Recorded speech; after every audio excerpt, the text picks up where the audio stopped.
Nice obscure time. Yeah, and we are live, ladies and gentlemen. Welcome back to the chat. We talked to Diane earlier today. Now we're talking to Senor Rodreguez, Pickle, fucking Huesos Jr. He played Duke in this last book. Before that, he played Fowler and a handful of other, mostly smaller characters. But yeah, now we're here to have a course about it. I've got a case. Yeah, so there you go. Wonderful Tuesday. Tuesday. It is Monday. It's Monday. It is Monday. Because I took 2 finals today. So yeah, not enjoying those. How's that going?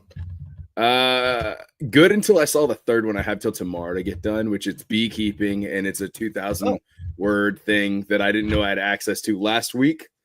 I was busy all weekend at the Legion Sniper competition, and then I opened it up today, and I go, "Oh, I've got to write a lot now." And I can answer the questions in 100 words to 200 words. Each question needs to be 500 words. Fun. So I got to come up with fluff. So, but other than that, yeah, I saw those shooting competition pictures. They were pretty good. I like those. Oh yeah, no, that's not even so. I've got a couple of them that are absolutely phenomenal, and I'm going to be taking the time. They came out great, but there's a handful that I've cherry picked out of the lot that I'm going to be taking and really fine tuning all the edits. I don't normally fine tune edits, but these guys were absolutely next level. All shooters were ranked somewhere in the nation at the Legion Sniper competition at Cedar Creek this year. But some of the people are ranked in the world. Not like, oh, well, I'm ranked this much in the US. So obviously no. Like they play on the world thing. And I was able to rub shoulders with people that are like, hey, do you want to come out to Idaho? Or was it Idaho? Idaho or Utah? Actually, I was thinking it was Utah at first, but it might have been Idaho. Anyway, I mean, Idaho or Utah or Iowa? One of them, Idaho, Ayahuasca. But I was in a lot of pain. So like I was sprinting and running like I was back in the day. I'm not back in the day. No. I didn't like that some of the SF guys, I was like, dude, y'all don't understand it. Like when y'all get older, and then one guy's like, I'm 48. And I'm like, dude, you look 35 at the oldest. And he's just like, he goes, yeah. And it's like, I saw him in a tighter shirt the next day. I don't know, what the fuck is wrong with you? You're built unreasonable. No, I guess, maybe he took the Arnold diet. Who knows? A lot of them did. I could tell. What was the Arnold diet? It was a whole fucking rotisserie chicken and a beer? And a large amount of pharmaceuticals. Oh yeah, that too. Okay. Yeah, when someone says the Arnold diet, it is pharmaceuticals. But no, there's like an actual Arnold diet, and I think it's like a whole chicken. Oh yes, I back when I thought I was Mr. Gym Rat and I was going to be a bodybuilder in the Marines. I think somewhere around Lance Corporal era, I bought Arnold's bodybuilder Bible that he had put out that someone else obviously wrote for him. Yeah. And I forgot, it was like he had like, oh, you could drink this many beers, blah blah blah, and you have to drink your beers after your workouts in this order, and when you're doing your 3 workouts a day, you got to drink I was like, yeah, well, I liked it because at the time I was like, as a Lance Corporal, I'm like, I get to work out and drink beer. That's a good no. You're not Arnold. Yeah, no. Dang. No. Not a tanker. I'm better than that. You had some funny stories about that, though. Have you ever read those? Dude, I've watched all of his documentaries. Like I said, I thought I was going to do classic physique bodybuilding. And then one day I realized, after I think my 7 millionth chicken, rice, and steamed vegetables, that I like cheese, I like beer, and I'm not gonna fucking deal with this shit anymore. And I threw it all out the window. It's like, dude, I promise you that the 10 extra calories you get from seasoning this are worth it. Yeah, dude. And honestly, was it one craft single is only like 80 calories. It's if you get the like 2% low fat one, No. It's not a lot of calories, dude. Make your shit taste good. And hard thought opinion, because a lot of people disagree with me. Ooh. Craft singles are fucking delicious. There was a thing. Do you remember a movie called Thank You for Smoking?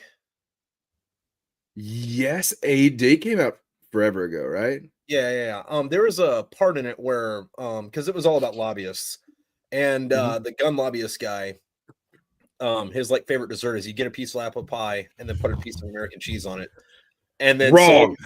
No. He was eating it, and somebody gave him a dirty look, and he's like, "It's American." And then I was like, "That's dumb." I tried it once; it's really fucking good.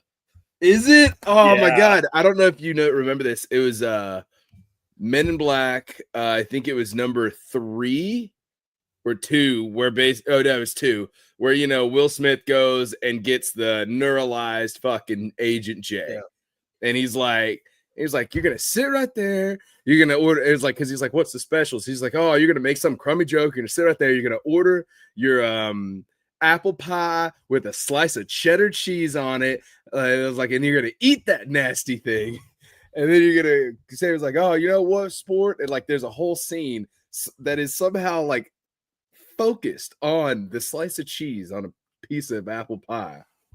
Yeah, no, I enjoyed it. I thought it was good. I only did it a few times, but it was like, all right, cool. I'll try I'm it. not big for pies. I don't really eat them around Thanksgiving and New Year's and Christmas and shit. But That's fair. Well, I get a buddy that makes fucking awesome pies, but he only comes over a couple times a year, so that's fair.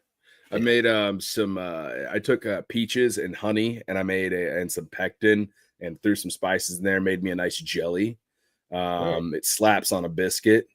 One of the kids was like, "He's like, this tastes like it'd be good in a pie," and I'm like, honestly, this tastes like I'm halfway to a peach crumble or fucking was it a cobbler or something, Did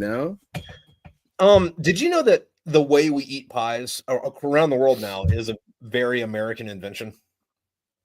I mean, goddamn right it is. Well, no, I haven't heard of anything less American. They had pies before that, but the way that they were made would be like you'd burn the shit out of them in the oven, and then you'd like peel off the top crust, and you wouldn't eat that because it was charred.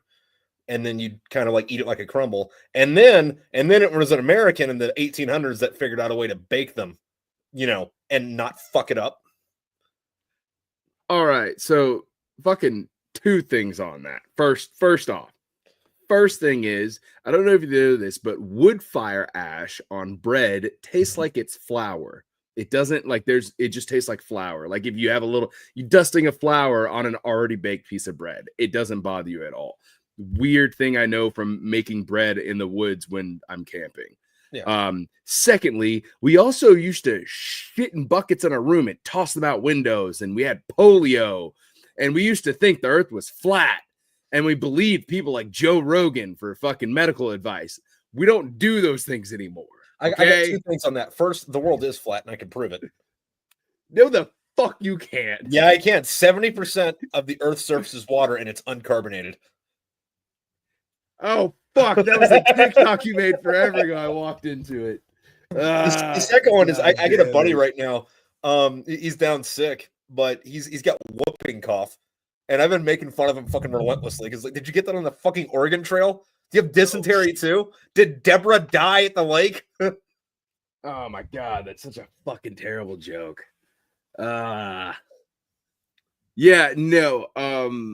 A lot of things, especially like culinary wise, people they have no like looking into the past and like gauging it. Yeah. So like how we used to make pies, yeah, it's evolved. But also since I want to say all right, it was during nights and stuff. I remember I had to learn about this back when I started doing culinary school. During nights and stuff is like 1500 years, man. Yeah, I know. They literally would slow bake what was essentially a meat pie between like a flour dough type thing. Yeah.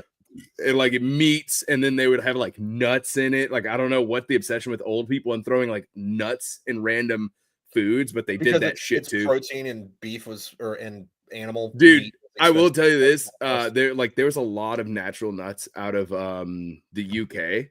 and also like Northern Europe.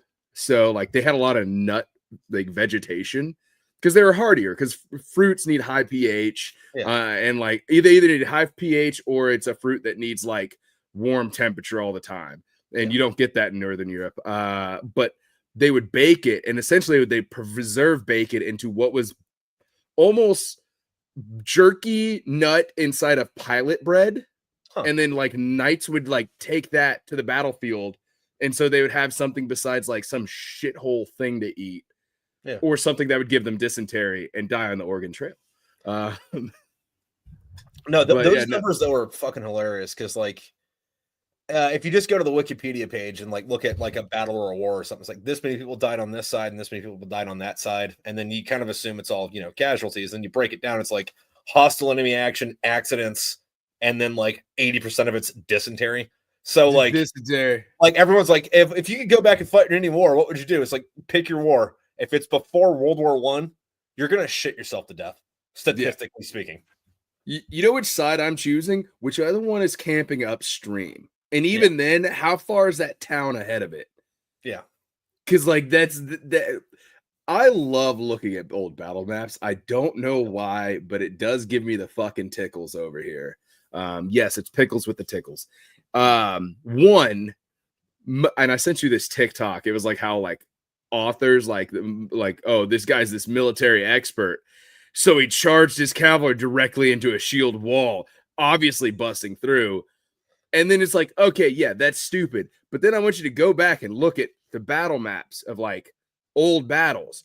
And people really thought, well, our horses and people are just better, so we'll just take down their wall. Spears don't affect us. We're smarter than them. Yeah. And so we're gonna camp over here in the south because smell doesn't go north. And like that all, I don't know if you've ever gotten into that, but I feel like someone somewhere needs to start all old generals were fucking stupid page somewhere. Yeah, I think that's why you hear about, or you know, most of the good ones, because ancient battles like before like even just the 1700s, most of it was you're gonna get your army, we're gonna get your army, we're gonna yell at each other, like make a bunch of noise, and then one of us will be like, yeah, I know you guys win, I don't want to fucking do that. And that was like 99% of fucking battles, or what could be, or not battles, but like when opposing forces came together with the intention of armed conflict. And then like if you go back further in the ancient world, it's still the same thing, except for instead of like, hey, we'll go home, it's like, all right, I guess we're in your army now, fuck it. Yeah, but I'm gonna join you real quick. I like the cut of your sandals. Yeah, it works out. But then like that's why you know most of the, you know, famous ones, because like they would do stuff that wasn't like, hey, we're just gonna charge into this wall. It's like, let's figure out a way to circumvent this. Hey, we can't lay siege to this town. They're too well fortified. Our guys are dying of plague. Let's catapult the plague bodies into the city, and then we don't. I love when they dumbass around like a really shitty idea. And it's like because it's like, all right, yeah, let's throw these plague bodies into this city with children in it, and you're like, dude. First of all, brutal, because they didn't see civilians the way we do. We're in a modern time, and we have modern ideals. That was not you're a child in a city of our enemy. Those are like Western modern ideals, because like everyone likes to think that like, hey, war used to be you go, you burn everything down, you kill all the civilians, you kill all the dudes, you rape all the women, and then you know you just desecrate everything. And then, you know, you move on, and then we got better than that. And if you like look at it historically, it's like, no, England, France, us, and Canada decided we want to be better than that in like, I don't know, the 40s. Everyone else still does that. So, ish. There is a depending on it now, it's like, you know, hit and miss depending on where you're at in the world. There's a lot of civilizations that, although don't agree with most any of the Westerners' fucking opinions, you will find wholeheartedly trying to save certain ideals. I would say don't go to the Middle East if you're trying to protect gay people, women, or boys. But you know, if you want to go to like India, you might be okay as long as you're male, like a boy. Japan, you're okay if you're a girl until you look like you're at least 17, and then don't get on a train. Yeah, the grope trains. Yeah, no, dude, I don't understand how that's like allowed kind of thing. Well, it's weird because that's so permeated that people don't talk about it because it's like, yeah, of course that happened. Like, I drank water this morning too, and I brushed my teeth. You want me to tell you about that? Like, for the most part, in a modern world, and I have to specify this, in a modern world, if you go to Korea, children and women, and like if you're trying to fuck with children and women, they will burn you in the streets if you try to fuck with like what is seen as like precious people to them. Yeah. So yeah, but then you know you go to like if you go to the Middle East, you better be a tough man that has good tobacco, I guess. I don't know. That's about as far as I can get there. Or gun, or be in the U.S. military. They'd be good at that. Don't be any other country's military and try to go to Afghanistan. You won't make friends. Yeah. Also in the comments, CJ saying, if you can stand their political bent, Marxist ranting, the early episodes of a podcast called Lions Led by Donkeys actually covers a lot of military command idiocy. That sounds like it's fun. I mean, but on that though, are you familiar with Olga of Kiev? Is that about the old lady that beat the Russian troops to death when they entered her house? You beat them with like a frying pan or some shit? Oh no, get ready for this. So this was, if I remember right, she was Kievan Rus. Like this is like maybe the 1300s at the latest, right? But Olga of Kiev, also, fun fact before we go any further with it, is one of the few people that's both a saint in Catholicism and the Orthodoxy. But everybody's worn around, you know, Ukraine, and she's real young and gets married to like one of the local princes. The prince goes out with his army, gets killed, and the general that killed her, or the monarch that killed her, some other prince sent her a letter that said, "Hey, I'm sorry, I did kill your husband, but in the name of whatever we're doing for chivalristic stuff, if need be, I'll marry you so that you don't have to go be a commoner after this because I know you married into the monarchy." And she wrote him a letter back, and she's like, "Yeah, that's awesome. Send your emissaries."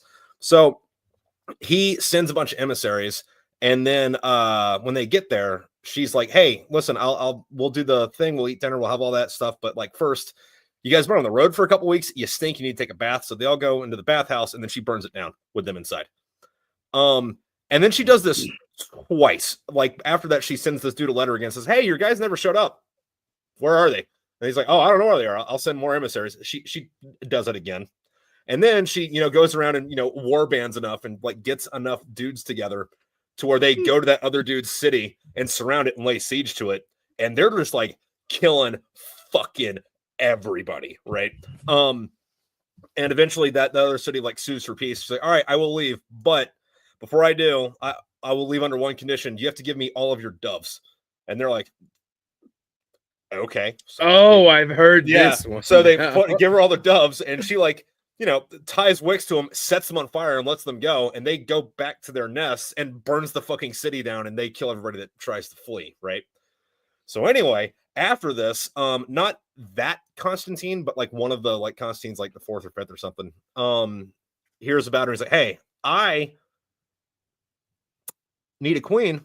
You want to be my queen?" So she goes to Constantinople and she's like, I would love to be your queen, but I'm a pagan and you're a Catholic. We can't do that.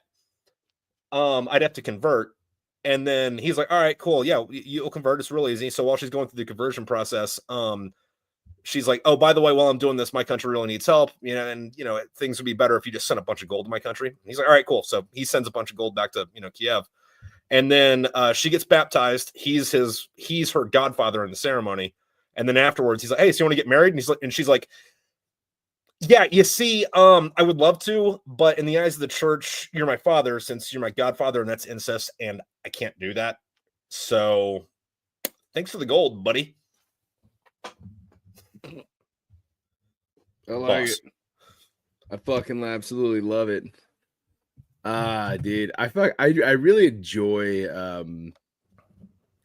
there like certain people in history that just kind of they show up, they do some fuck shit, and then it's just like, all right, I'll be I'll see you around, homie. Yeah. But it was dudes. It was like if you could deal with their political bent and Marxist ranting, dude.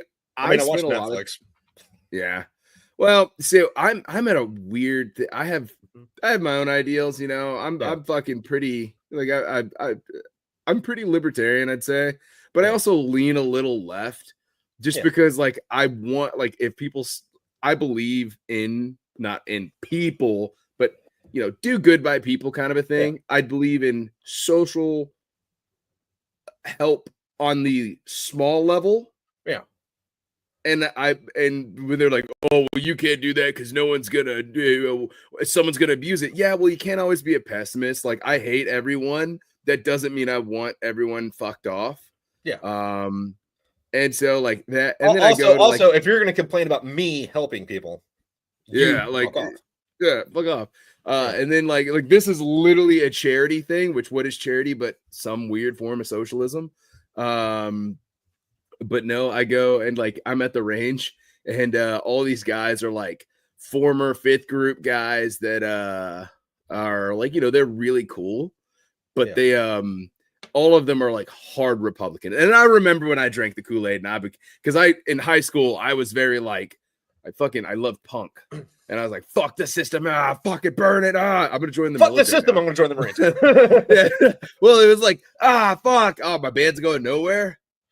These guys have really spiffy uniforms, and they'll get me the fuck out of Oklahoma. My band couldn't get me out of Oklahoma, so fuck it. But no, and then I became weirdly Republican, like a very conservative, like very like ring banger. I wonder where the term ring banger comes from. It's from like rich people, or like higher, wealthier people that have a ring, and what they would do is when they talk, they bang it, driving their point home, being loud about it, so your attention's always on them. And when they're like, you know, the louder I yell, the more I'm right, kind of a thing. And if you try to talk, have you ever tried to talk to someone while they're smacking something, and you're like, hey, fucking quit it for a second, let's have a conversation? Yeah, I normally don't. The only people that I entertained conversations with that did that kind of shit were normally fucking staff NCOs that I had to be there for. What's funny is this explanation is in the second episode of the MASH TV series. Oh, nice. I really like MASH. Well, there's a lot of weird explanations for shit that like you wouldn't think you'd find where it was. Like, one of the most militarily important innovations in the history of mankind was the development of the stirrup, which made it to where you didn't have to horse around on chariots. You could just ride a fucking horse and go around, you know, whatever. That's like one of the things that like let the Mongols do it. They did. I found that in a fucking Star Trek novel. I'm pretty sure the colonel that was not the one that loved to golf and fish from the beginning of MASH, but Potter from the second half of the MASH TV series, he's also explained that as well. I didn't check out. So yeah, now you'll find some weird military-esque TV show that'll be like, oh yeah, now here's some stupid fucking information. But no, I think MASH was a great show. It was about the Korean War, but they kind of played it off almost like the Vietnam War. Well, I mean, it was on in the 70s, so like Vietnam had either just ended or was still going on. It had just ended, so it was kind of that, you know. Honestly, if they didn't mention the Koreans, you could have easily thought it's the Vietnam War. Yeah. Oh, they must be in one of the few places that don't have jungles, which Vietnam is not all completely jungle. No, there's flatlands and stuff. Yeah, but yeah, no, it's that honestly, like, because I grew up watching that as a kid with a TV antenna, none of this fancy fucking space shit that we got going on now, or before that satellite shit, which that's also space, I guess.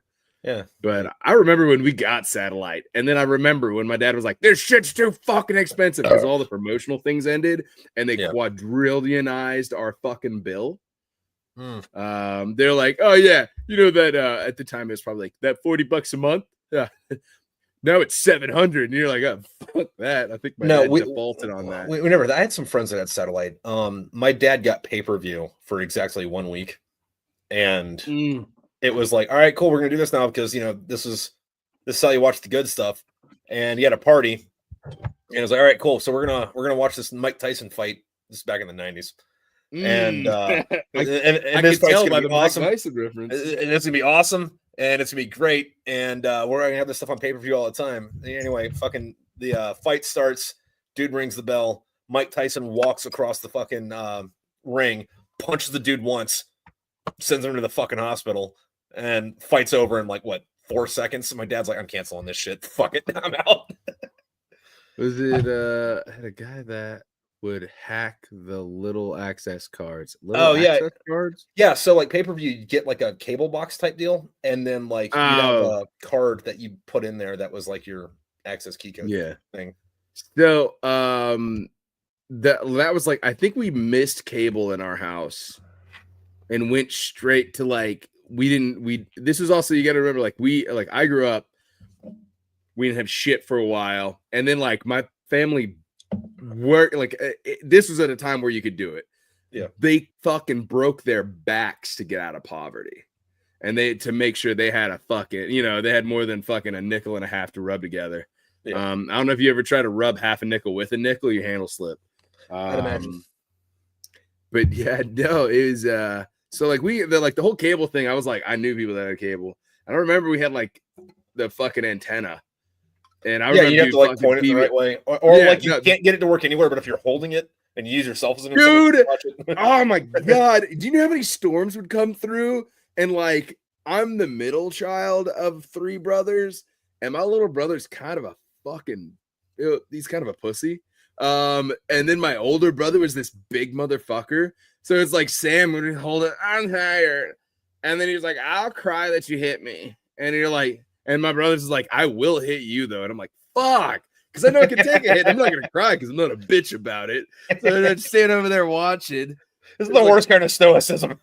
Yeah, fuck it. And it's like I'm not gonna not watch it, but if I try to force the little brother to do it, he's gonna cry. We're all gonna get screwed over, and the TV's gonna be shut off. So you know what? Fuck it, I'll lay on this sword. I don't care. And we watched the shit out of PBS. That's also why this current thing. That's why I hate like defund PBS. I'm like, fuck you. At one point, that's all we had. Huh? I haven't heard about it. Oh, they fucking a bunch of new fucking orders, executive orders and type fucking shit. And they're trying to completely defund public broadcast, like government pay, like, because PBS is ran off of donations and public grants.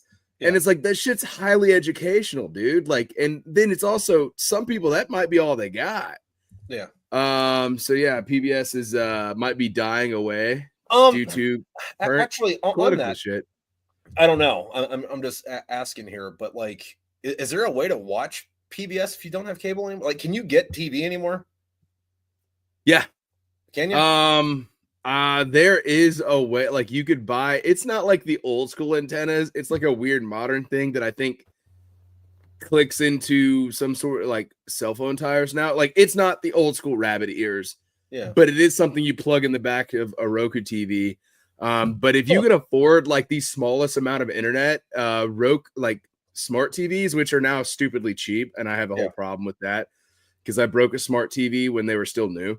Yeah, but I was at Walmart the other day and a 60-inch flat screen smart TV is $250. Yeah, $250, $300. Like that's all. Well, for now, everything's gonna raise in price. But yeah, now they like there is a way. Like there's the new antennas, which it's now just it kind of clicks into a cell tower, which you might be able to fucking get free cell phone. Most TVs are set up with a converter box built in for digital PBS. It's not the same PBS we grew up with. Huh. Oh, okay. Well, it's not going to be there at all anymore. So that sucks. Yeah, I don't watch like TV. So digital antenna is still for. Oh yeah, I didn't know that. I thought they got rid of that. Oh shit! Cool. Yeah, I also thought the PBS and one other thing is just holding it down. They're all you can get, dude. What was that show? It was all like educational and shit, but it was like super funny. Like Zoom. It was on PBS.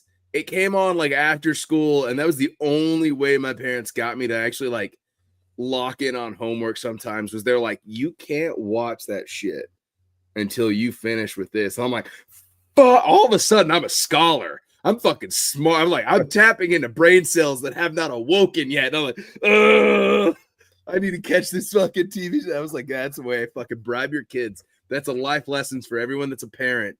Bribe your fucking kids. Zoom's been around since the 60s. Yeah, no. Dude. Nice. I didn't know that. Matt, what's up, Matt? Yeah, no. Speaking of learning stuff, I had a thought earlier today, and I'm not going to write this book, and I'm never going to make this movie, but it'd be cool if someone else did. Where it's kind of like Breaking Bad, where the dude gets cancer and has to figure out something to do with it, but instead of doing, making meth about it, he's like kind of, sort of, but not really a devout Catholic. So it becomes, I have to steal the Shroud of Turin and break it into the Vatican. Because, he has faith that, like he'll touch this thing and it'll heal him, but like it goes national treasure, but still that's national treasure. Dude, if you make it as Nicolas Cage, I would watch that so fucking hard. Can't Forget the Gun Range was sick as fuck. You missed the intro. I think I mentioned it. Some guys shot, and this is also a thing I'm learning since we were talking about PBS. So for background, I was CMC and CMT certified, so that means I taught shooting. I taught shooting instructors in the Marine Corps. I was the line staff over a rifle and pistol range. I've shot in competitions before, never like sniper competitions, but some with quite good distances, up to 1,500 yards and stuff. Dude, these people shooting these rifles. First of all, usually at shooting competitions, I can say, well, my camera costs more than your gun. Fuck off. These guns, no, God fucking no. These guys got guns that dude, an M24 fucking sniper rifle is a fucking branch in the fucking stream. Just get that garbage out of here to these guys. Some of these guys, these guys had fucking money invested. I'm talking about electronic gadgets all over the scope, telling them everything they need to know. The spotters with scopes, with other electronic scopes. I don't know why they need this much shit on there. I use Kentucky Windage. Fuck it. Sima Haya friggin', didn't believe in scopes because it gives away your position to the enemy if the sun doesn't glint the right way. I'm gonna put snow in my mouth so they can't see me breathe. I'm gonna kill 500 of these motherfuckers in a month. And when these guys talk about their shit, mind you, like, so I jump in the conversation, like, I like, what all are you running? And I'm also, I'm getting some good video and photos. So I'm like, videos, like, hey, what are you running? What's your loadout right now? And then they're hitting me with some numbers and letters and acronyms. I'm like, I ain't never fucking heard of. And I realized, like, there's a big disconnect between a really good marksman and nationally and internationally ranked shooter, like sniper shooters. And I'm just like, good Lord, these guys. And then we all got done, and then we all got drunk. So it's like, but taking shots and doing shots. Taking shots, doing shots. I was like, and then some of them, they're like, oh, they're talking about like photography and shit. And they're like, oh, I never understood it. I wish I could do that. And I'm like, what the fuck are you trying to be? You patronizing me, you motherfucker? Yes. Well, some of the guys there were like, you should see some of his like long exposures for the night shoot. And they're like, oh, we saw it. And they're like, I was like, yeah, I'm running like a 2-second shutter on that bitch. And they're like, and you got it that Chris. I don't know if you saw some of the night shots I did. In moving vehicles with like a 0.5-second shutter. I'm just over here like, bah! And I'm holding it by hand, no fucking mechanical shit. And I'm able to like hold that steady. Or some of the stuff where I'm on the ground and these guys are running through the woods and I'm catching them, and it's like everything behind it's fucked, but they're still, and they're like, that's pretty good. They're like, now if you ever get that, I would recommend that this barrel, and if you get this type of chromium, and you have to have this grain with this type of steel insert with this copper, and you're just like, dude, I will buy Winchester bullets and not a penny more per round. That's my pricey ammo. Go fuck yourself. Yeah, and 9 out of 10 times when I'm buying Winchester ammo, it's because that's the only thing they have. Exactly. Actually, all 1,000 rounds of my 9mm that I just got was Winchester ammo. Nice.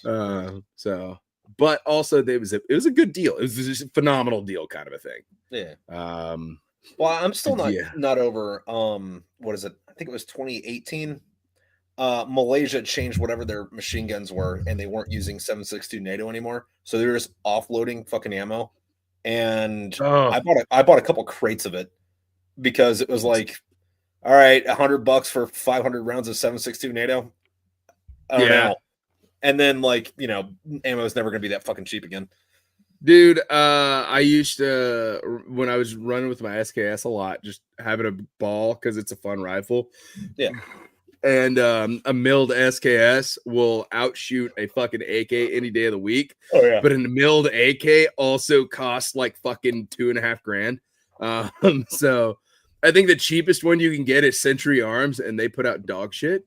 So it's like, yeah, it's milled, but yeah, it fucking sucks.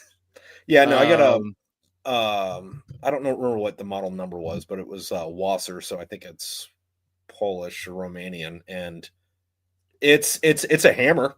I can hit it. I can hit shit with it, and physically. It also shoots sometimes, but it's it's also like I can ding this thing hitting it the wrong way. I mean, it shoots with the dings, but so I would kind of not 10. I will put it this way, and I've gotten a general agreement from a lot of the range staff over at Cedar Creek Precision, which a lot of these guys have seen their share of combat. They've worked their ass off. They've done their things. Most people aren't out shooting the quality of their bullet or a Palomino State Armory fucking budget build. The most people cannot outshoot. You can spend your money on a Browning X-Bolt all day long, but trust me when I tell you, you're not even going to outshoot. Your skill will not outdo a fucking goddamn Ruger American budget rifle. Yeah. And I'm a believer in Ruger Americans. They're actually a really great rifle.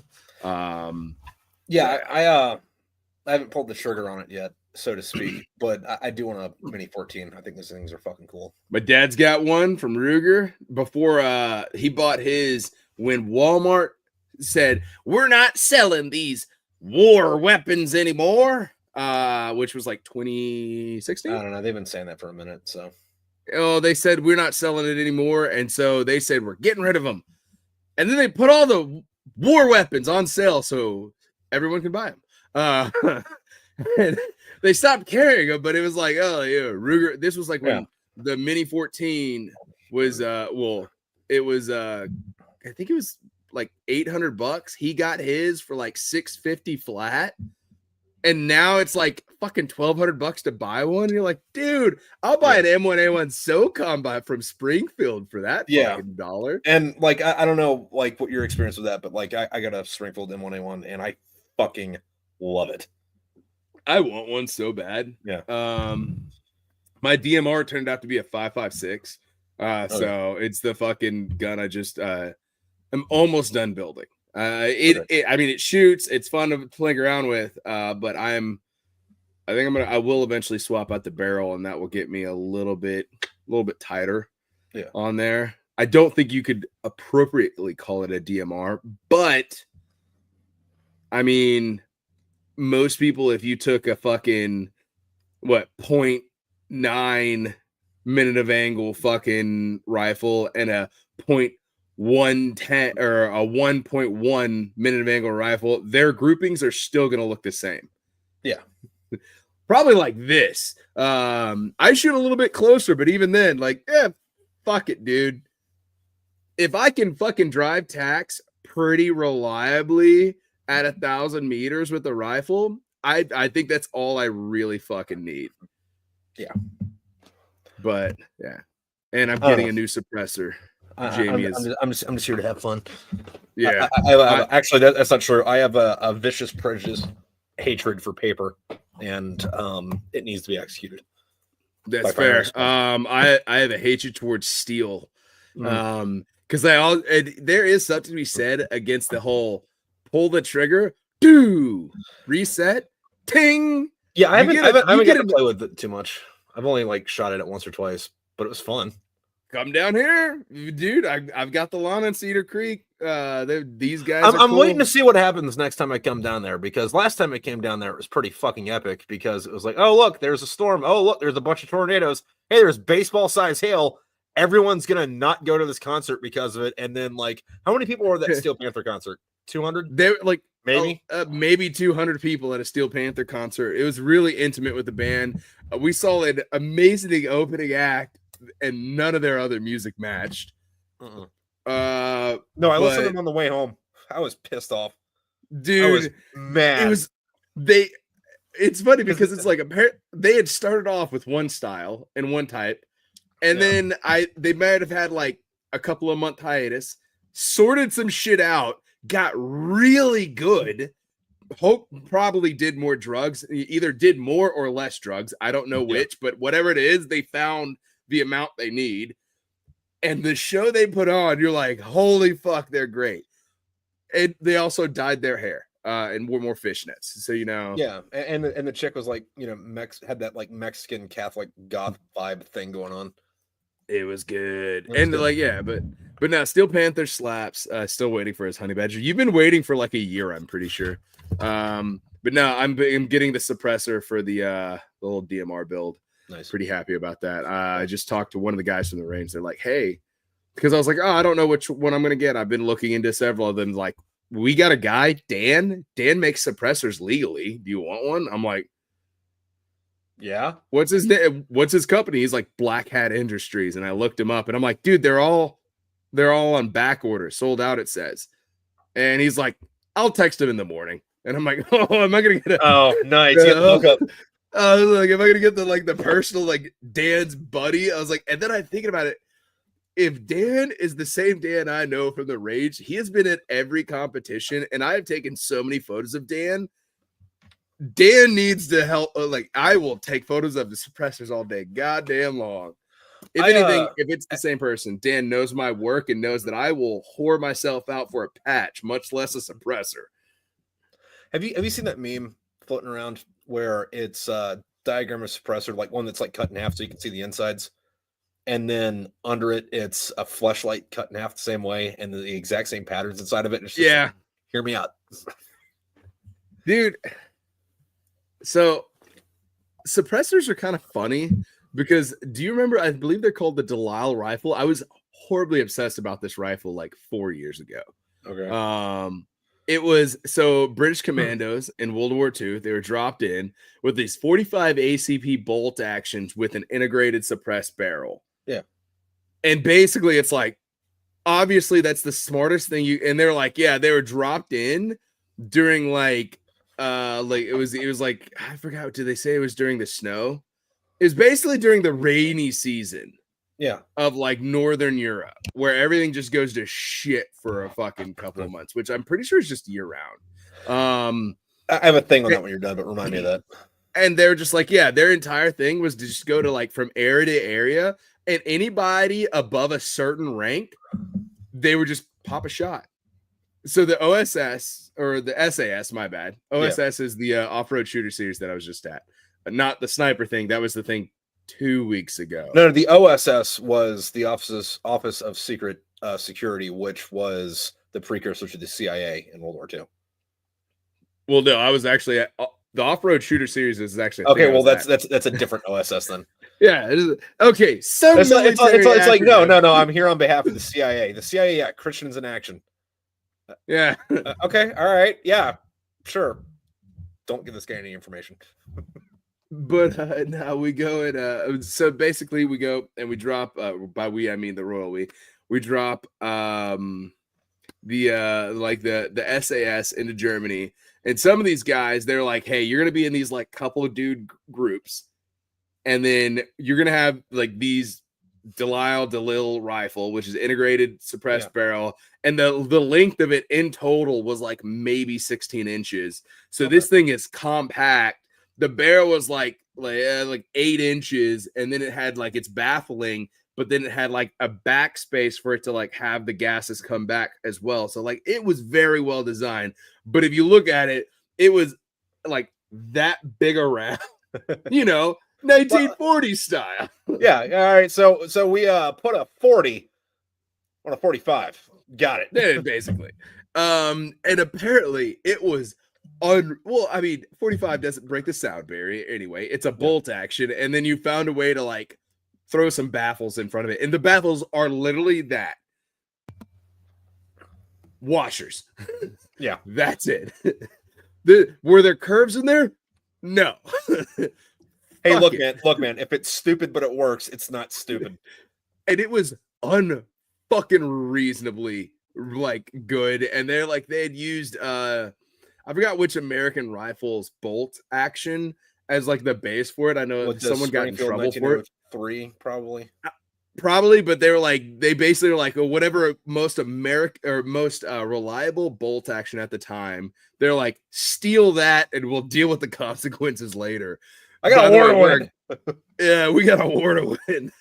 And then they just threw it together. They took it and they fucked off with it. And apparently, it was horribly like it was one of those things that was like ungodly effective. This is amazing. Now let's get it in production for people. And then it was like, the British were like, we're gonna classify this as a war weapon, and not the ones where we tell people about it, but the ones where we're just gonna put this in a backlog somewhere. Yeah. And let nobody know about it. Now you could buy a modern, like people build them now, but it's like $4,500 before the tax stamp. So it's like, most people aren't gonna fucking buy that shit. Speaking of weird guns, fucking one of the coolest things that I ever saw was when I was at the PSYOP course. I got to go to the big armory on Fort Bragg, and they have at least one example or specimen, whatever you want to call it, of every firearm that from every war that America's fought in back to the French Indian War. And it was like, yeah, so here's some MG42s we took from the Nazis. Here's some not Springfield, infield, blah blah whatever's. These were captured from British troops that blah blah blah, and the for an author you use the wrong words. Yeah, you're an author. Use the wrong words to yeah. You said the thesaurus is my best friend. All right, so what you meant to say was these were all the weapons Americans have stolen. Captured. Since the French Indian War. Capture and stolen are two different things, buddy. They're ours now. Yeah. Was it the last the only Panzer to survive is now in US custody or some shit? I don't know about Panzers. I do know that like that big box tank. World War I, that's in Australia. And then I don't know if it's the only U-boat, but it might be a only U-boat or the only U-boat from a certain series is in Chicago, and that's ours. And they pretty much did the plot of U-571 to get that. Yeah. Dude, I love the fact that the American military for its entirety has basically just like, all right, no, we're going to be diplomatic. We're going to do this, proportional and shit like that. But then all the people in the military are like a little stabby, a little like, let me get the stuff you have. Also, I'm going to steal your eggs. I've watched a weird amount of The Fat Electrician when I was doing work on my house. I would just like turn them on and be like, I'm going to paint now. Yeah. Yeah, no, he did a video about that U-boat. Matt's saying the only U-boat to survive is in Chicago at the Field and Space Museum. That is probably it. Yeah. It cost apparently a fuck ton of money to get it there, though. Oh yeah, no, there's a whole fucking thing about it. Like, it's kind of weird to me that like we don't have another one somewhere, just because one was in port when at the end of the war. But like that doesn't mean that they didn't scrap those ones, Yeah. Or as if I'm ready to be clubbed by an Inuit. Why doesn't we don't find out one day some rich dude just has one? I mean, it could be fucking. I saw a map. Yeah, no. If you ever look up the map of sunken U-boats, it's weird because there's a bunch in the Pacific, but maybe a third of them are in the Gulf of Mexico, and then there's a bunch off the coast of Argentina that are real close to the coast, where it's oh yeah, all right, we're here, we're just gonna scuttle this bitch. But the ones that are close to Argentina, you could like pull those up. Like you can see them from like if you're on a boat on the ocean. It wouldn't be too hard to raise that bitch. Yeah. I will say, since we've said boats so many times, the way Mandatory Fun Day screams, "Don't touch my boats." I don't know why, but I really enjoy that soundbite. Don't touch my boats. But yeah, no. Also, America has been building scarier and scarier weapons, and scary weapons that beat theoretical weapons that Russia lied to us about. Well, the other thing about that though is like, it's funny if you look at any like new piece of innovative technology where it's like, hey, we absolutely wrecked. For example, we absolutely wrecked Iraq in 1991 with the B-17 or the F-117 and the B-2. By the way, we've had these things for 20 years. So when they do shit like, hey, we built a direct energy weapon that could shoot shit down. It's a laser. We built a fucking laser. Yeah. It can go on a battleship and it could shoot fucking planes down. And it's like, all right, so you told us this now. So we've had that since what, the 80s maybe? And just didn't tell anybody about it? Yeah. Also, I realized your flavor of autism is you weirdly know the names to all military vessels. I'll call them vessels. Like you have, like, since I've known you, you have rattled off planes, helicopters, so a lot of boats, like their series at least. When you Google them and you look at the picture, it says their name under it. Yeah, no one remembers that. No. This is kind of like how I got fucking shit at the Rage, and I was like, "Oh, is that your flavor of autism?" Because they're like, because someone said something about the A-Team's van.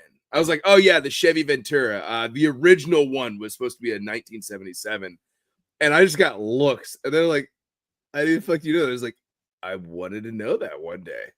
Yeah, like, see, I really want to kick back on this, but one of the other things I want to say instead of kicking back on this is microprocessors, right?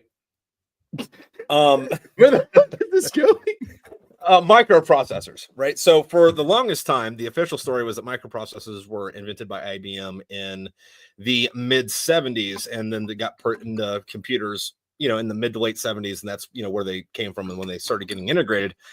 However, it came out in declassified documents in the late 90s that the first microprocessor was actually in the F-14 Tomcats flight computer, and they're 10 years older than what was publicly available as knowledge. Yeah, so you're fucking autistic, dude, just for military information. Shut up. My dad loves metallurgy, Star Trek, and I'm pretty sure trains. So, like, my dad is like this god at CNC machining, and I have heard that from anybody that's ever been in a shop with him. My dad's kind of weird like that too, because like if you just go talk to my dad, like he's just going to talk about 1950s Fords and like maybe GM shit from the 60s and 70s, and like you can hang out with him and he will talk to you for like 2 days about that, right? And you would be like, all right, cool, car guy, got it. But he won't bring up anything else. He won't say anything like, and this is relevant, he won't say anything nerdy, right? But then you'll maybe get on a side tangent and talk about, like, oh, hey, wouldn't it be cool if like in Star Trek you transported this from A to B? And then he'd go on about how like the NCC-1701A could not do that because weirdly specific shit in the transporter's fucking like, not the computer, but like the fucking actual physical fucking component of it wouldn't support this type of biological material being transported. And I remember one time that happened, I was like, what the fuck are you talking about? And then he like points to like, they made a USS Enterprise Haynes manual. He's like, I just read that. It's like, oh my God. Why do you have that? So, I have two things on that. First of all, I did a power and ag mechanics, and me and this like fucking 70-year-old professor, who is he was born and bred tobacco farmer, former ag teacher, now a college professor teaching young, agricultural science minded people about this type of stuff. He was my greenhouse greenhouse management professor. Now he was my power and ag equipment professor. Guy's a really cool dude. We got in a fucking full-on argument. Which is better, Haynes or Chilton? I'm gonna go with And that's- Haynes just because those are the ones I had, and I haven't read Chilton's to be able to cross-reference it. We and tell got you. into it so much that someone had to start Googling. And here's what fucking happens, right? Is we found out because I'd never I had only came across Chilton's, but I was like, fuck, this is dull, and it never gets to the point. But Chilton's is great if you've never turned a wrench. So you know, it starts it at the beginning, and if you have no experience, it's gonna get you to that bolt. Haynes is for people that they might have taken apart a dishwasher and didn't know how to put it together, but they took it apart. They might have. It's the difference between I need this explained to me in a 30-second TikTok vice. I need this explained to me in an hour-long YouTube video. Exactly. So it's like, it's like that was the thing, and I was like, oh, so he likes it because he needs full in-depth without failure things. And me, I'm like, dude, my attention span cannot fucking take this. I don't need 3 pages to find a fucking screw. And I realized, like, oh shit, that's just like, that's why. Also, they were made by the same person. Same company owned both of them. Parent company. I heard something weird about them.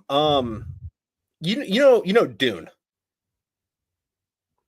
You said Dune?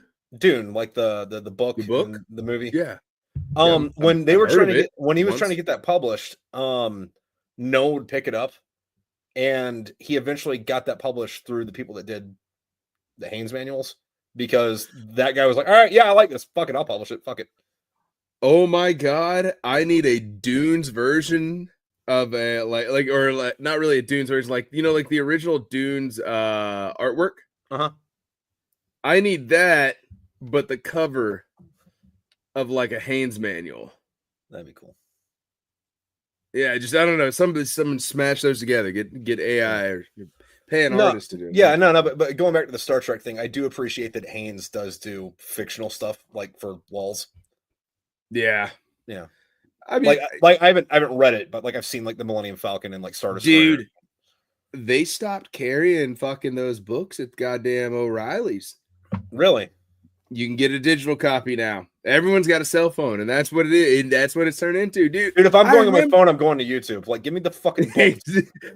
I love that because we've also made that comment in our Powered Ag equipment because we got on it, and and someone was like, what the fuck was it? It was like, oh, it was like, well, I do this, and I was like, hey man, I'll do it. And the way he said, oh, I'll do it, when he was talking about getting on YouTube and fucking doing it, I'll go, Chris Fix here, and he goes, oh shit. And I realized, like, all right, this guy's seen Chris Fix videos. I know this guy that has a problem with a Ford Ranger, Ford Mustang, 350Z. Like, I started thinking about the cars. I was like, yeah, you've had one of those fucking cars. Dude, I've had a couple of Rangers. I think one was a 91, the other one was a 93. And I loved driving them. They were monumental pieces of shit. V6 or inline 4? One of each. All right, dude. First of all, we don't talk badly about the fucking 2.3 or 2.5 liter fucking inline 4 that was made from a Duratec block. It was absolutely phenomenal. No, I'll give it some credit because one of the pistons was dead and it wouldn't go over 60 miles an hour, but it still ran. Shit, are you sure it wasn't like made from like a fucking F-150 and a Geo Metro? I've taken it apart and put it back together with duct tape and 550 cord in the barracks parking lot. Like fucking, I'm not saying that it's Ford's fault it was a piece of shit. I'm sure that my hands had something to do with it, but like when I was driving it, it was a piece of shit. I also sold it for a pack of cigarettes. So, I mean, wait, well, first off, you bought 90s Ford. I don't know what you bought 90s any vehicle. I don't know what the fuck you'd expect. The best thing I did about my goddamn 1994 Ford Mustang? Sell it?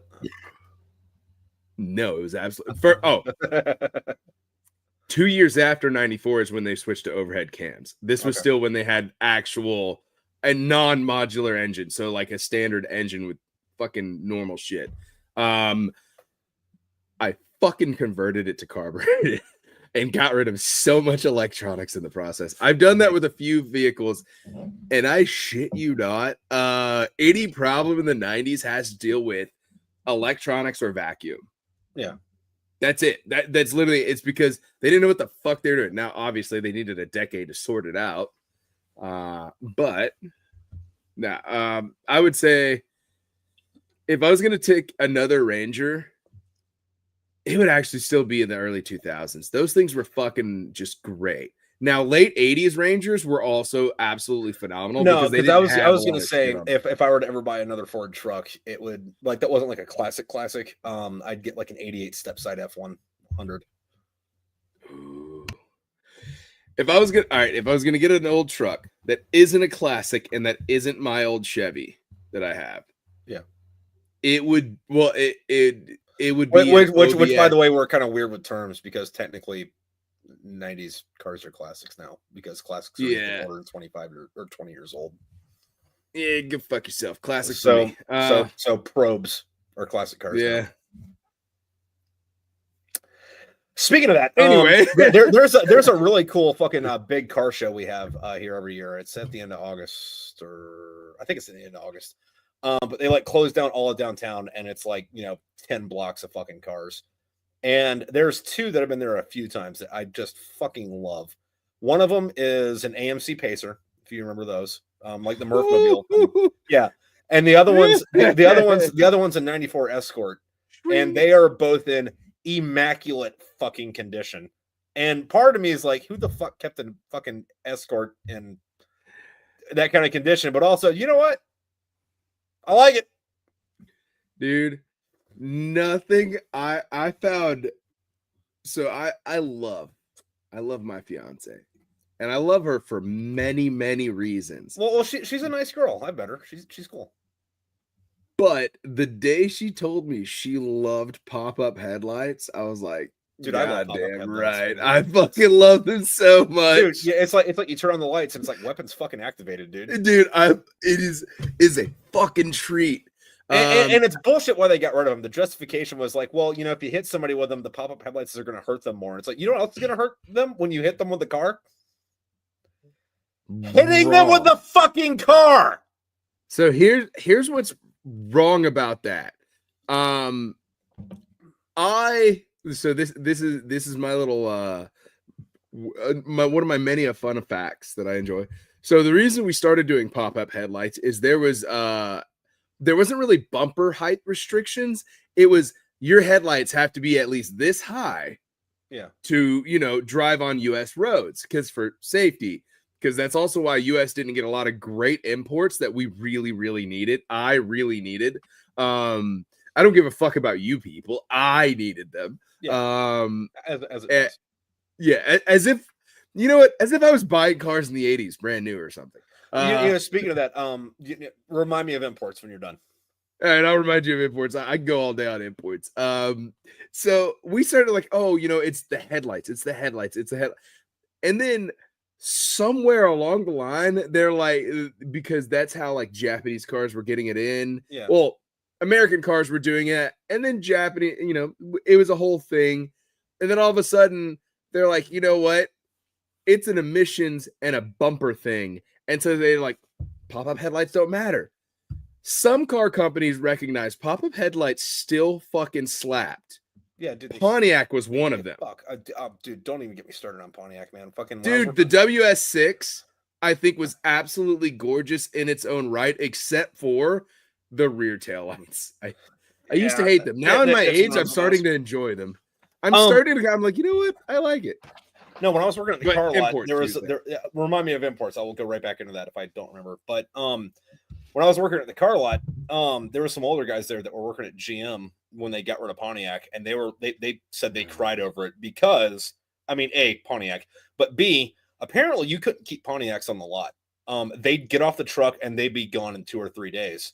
And then so when they canceled Pontiac, because GM didn't need to downsize, they were all like, can we have got rid of, I know you can't get rid of Chevy because Chevy's the thing, but dude, get rid of GMC, get rid of Buick, get rid of Saturn. Oh, you can't get rid of Saturn. Fuck. Keep fucking Pontiac because I like my job. Dude, first fucking all, I'm glad that Saturn was the last one you chose because Saturn slapped. The Saturn Ion Redline was a supercharged 4-cylinder that was it was the Cobalt SS for cheaper and for better.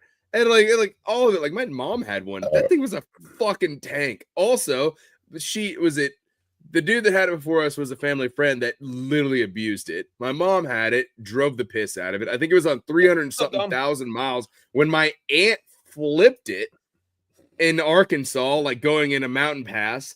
And then like when the fucking ambulance showed up, my aunt had crawled her way out of it. And then she was like, oh yeah. Apparently when the EMS rolled up 30 minutes later, it was still running. She had forgot to shut it off. Dude, Saturn was a primo thing. I love them. I love Pontiac. We can get rid of Chevy and GMC and keep Pontiac and fucking Saturn all day long. Yeah. No, but anyway, back to imports. Yeah. I had a couple buddies up, I think in February. And I got a buddy, used to be a Marine, he's in the Navy now, but he drove up from Virginia Beach in his diesel right-hand drive 98 Hilux. What? Yeah. And we broke it. No, he had it imported, and apparently it was super cheap. Like, I think he said like after everything, like including like purchase and import taxes and all that shit, he got it for like fucking $12,000.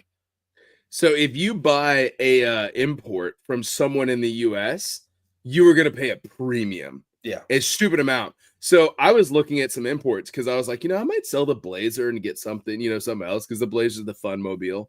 There was I found an import company because one of my buddies wants to start his own like import thing right here close to Fort Campbell Army base. Because the soldiers, they might go over to Korea, fall in love with some cars, come back and be like, oh shit, right-hand drive. As I do. Dude, a fucking Suzuki Jimny, Jimny. I fucking thought it was stupid how they spelled it. Primo car on 30-inch tires with fucking 15 fucking wheels on it, which is a fucking hard combination to find. It was like fucking $5,000 after fucking shipping and taxes and import fees. And I was like, and they're like, oh, it's got 140 kilometers on it. 140 kilometers? Bitch, that's like 60 miles. That's like 60,000 miles. Like, what the fuck are you talking about? Like, that's it? And I was like, really? I'm like, if I sell that Blazer and I'm just like, and I'm left to my own devices for too long, this is why I need Jamie.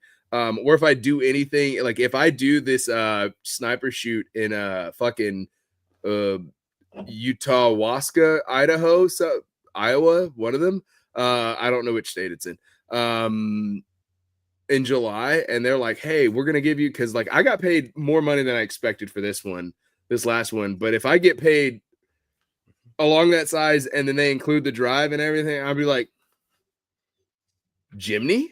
I will call him Jimny Crickets. I will literally paint crickets after Jimny. I swear to fucking God on its hood. No balls. Trip, you've met me. I got a doodle bob tattoo off of a bat. Yeah, and I just guaranteed that you're gonna paint crickets on the side of that. Dude, if I wind up with a Suzuki Jimny, I will 100% fucking put crickets right after it and just be like, there we go, Jimny crickets. Speaking of like slightly obscure older cars, do you remember Isuzu Troopers? Oh, dude, a kid in my high school had one. It was those are really fucking cool SUVs. Yeah, they were tanks. Looked great. They were tanks. It was a Chevy. It was the best part of Chevy because it was also engineered by fucking Japanese people that knew what the fuck they were doing. Yeah, and the Japanese were aware of that. So like when I was at the car lot, it was Dodge and Nissan, right? And we had to take the orientation stuff, and they were still trying to like push out real heavy on the electric vehicles fucking thing. And Nissan prides itself as being a pioneer in electric vehicles starting in the 1940s when there was a fuel crisis. And I was like, no, you want a job. Why did Japan have it? No, you want a job. Why didn't Japan have any oil in the Ford? Shut up, Trip. So All right, we're talking imports, and I got to talk about my dad. Right, this is a guy that him and my mom, like I never saw them with a foreign anything. Yeah. My dad was this American-made, American-bred, fucking military machinist. He came to he built. He also at the time was building race engine. I'm talking 502 big block. If you're fucking Tim Allen going type fucking shit. It was, by the way, that was a spot on Tim Allen. It was good. It was nice. Nice. I appreciate it. And like my dad, like I knew him. He was in a motorcycle club, gang club. Anyway, he drank with a couple of guys that also owned bicycles. Yeah, they did a lot of things. And then like he owned all these Harleys and shit, and like and then like I remember he had like he had a lot of fucking square bodies. Like I'm talking about a stupid amount of square bodies when I was a child. He had a couple Dodges until the trannies went out, because they always did back in the day. He had a 70 fucking Le Mans. And like this man had, and like my mom those had are cool, man. Like listen, I love the GTO, but Le Mans are fucking just as fucking cool. His was a attempt at making a GTO, but it was but it was a soft top, and for some reason that year was like the year they didn't offer. Yeah, so it was like so it was like cool for him, but like anybody that saw it was like, yeah. If anybody like looked at it hard enough, they're like, no. And I think he might have took any badging off of it. But no, like it was blue and white. That was the whole thing, like blue body, white top, white interior. My mom had a fucking gold color, the old gold color Camaros from the I think it was like a 79 or 80, I don't remember. And like they had Harleys and this whole thing. And I found out because I thought he was always like, he just bought all those Harleys because he loved them. Yeah. And no, he bought those Harleys because he was chasing the 1983 fucking Honda. Oh, I just had it. It was Nighthawk motorcycle. An inline 4 dual overhead cam. This thing was a monster on the road. It was faster than anything that had existed at the time. It was gorgeous. It's a gorgeous bike too. And then he was like, I think he was chasing a lot of those muscle cars because apparently he loved Datsun, but back in fucking Oklahoma. Oh yeah, you're not buying in a fucking Datsun 70s. Fucking 70s, no. That was a cheerleader's car, and that's it. And it's like he wouldn't be caught dead in one. No. And here's my thing is, I bet you he went and hung out with a cheerleader at one point, got in that car and gun and like, dude, this is a nice ride, dude. And it's like, we've had conversations in his age. He has talked about like certain engines that had come to the shop, a few rotary engines that he's like, it fascinated him because it was, it was wild and crazy to him. Yeah. And then like some of the Japanese sports cars that came out, but he couldn't own one back in the day. It wouldn't have been allowed, all that stuff. Yeah. I don't want none of that Japanese bullshit. But this is also this fucking cowboy that while stationed in fucking Okinawa, fucking learned to surf. And like did the whole Asian circuit for 90% of his Air Force career. Nice. Stayed in like Vietnam, or not Vietnam, maybe it was Vietnam, fucking South Korea, Okinawa, spent a lot of time in Japan and stuff like that. So like he just stayed doing those rotations and staying around all those cars. He's like, at one point he was like, yeah, no, when I was outside, he's like, I was in Okinawa and I had bought this car from a local, and he was like, it was their version of a Jeep, but it was a 3-cylinder 2-stroke. He's like, we drove it everywhere. We did that. And he's like, import cost was too much. So, left it on the side of the road and kind of left it there. Huh. Like, what the fuck? And I think as a kid, I've seen a picture of it, and I was like, I was like, I don't know. I don't go through his albums and stuff. I think they're in the attic, and I don't want to go up there. It's spooky. Yeah, no, that is something I've been meaning to do because, like, mostly because I was a Comcam dude. Like, I have a million pictures from all over the fucking place, and I need to at some point be like, I gotta print these out. Like, I'm not gonna do it like old scrapbook style, where like I get every picture fucking. Print it out and put it in a thing, but it's like you can get like your photo albums like just printed into a book now. And what's falling away though is the goddamn photo album. The family photo album has died. All right, Yeah. digital like you can market the day digital cameras became common in every single fucking household. People stopped having actual photo albums. Yeah. And it's like I remember, dude, even when I was a kid, like going through great grandpa's fucking photo albums, going through some old these photos. It's like if you took them out of that fucking plastic sheet, you would get beat because that One of was the- one no of one's the- gonna have another one. Yeah, one of the things that I do have a question though is like, what's the limit on that? Like, obviously, like I'm not gonna put in like nudes in there or anything, but like I got a lot of pictures of dead people from Afghanistan, and it's like, am I allowed to print those? Like, are you gonna tell me no? This is like a terms of service violation. So I probably need to check that out. Well, the U.S. military says that certain important information be kept for 10 years. No. 10 years? I mean on the printer side. Like, is somebody like we can't print this book, man? Like, didn't like Anne Hathaway have like a picture of like a dead baby in a box on her fucking wall, like a painting of it or some shit? Yeah, no, was it like, all right, I might be wrong on the celebrity. Please don't fucking quote me on that. I realize I said this on live stream, but no, is Ellen, that's who it fucking was. It was like it was a painting of an actual situation that it was like a baby that had been had drowned, was in like some box, and someone had painted it, and it was in her fucking house. That's weird. Yeah, no, it was one of those like I remember when social media kind of blew up. I mean, the picture isn't that weird just because that was a practice in the 1800s where like you took pictures of everybody who died. But the fact that you had it blown up and put it in your house is a little weird. Oh, modern. Yeah, that's weird. But then again, like it's also it wouldn't take me too much to be. It would not take that much for me to be like, yeah, Alex Jones is right about Ellen. She eats babies. Got it. Yeah, now have you heard the horror stories? Like she didn't pay her her worker. She doesn't pay her workers sometimes, and especially during COVID, she's like extremely abusive and narcissistic. She also molested Justin Bieber, but I think most of Hollywood did, and I feel bad for the kid for that. I recognize why Justin Bieber turned into a piece of shit. You cannot poke a fucking you doesn't matter what animal you put in a cage, you keep poking it and then give it your finger, it will fucking bite you. Yeah. You know what I'm saying? Rabbit, bear, fucking Marmaduke. I don't know. But yeah, now, Ellen, I know that she is a piece of shit, which sucks. Because, lesbians is in my search history a lot. So, Yeah, there's a difference between like lipstick lesbians and like lesbians. No, buddy, we like them butch around here. Speaking of lesbians, though, before the live stream, we were going to talk about The Last of Us. That was a note. Yes. Oh God, I forgot. Yeah, you told me to remember. We rabbit trailed all the way off here. Yeah.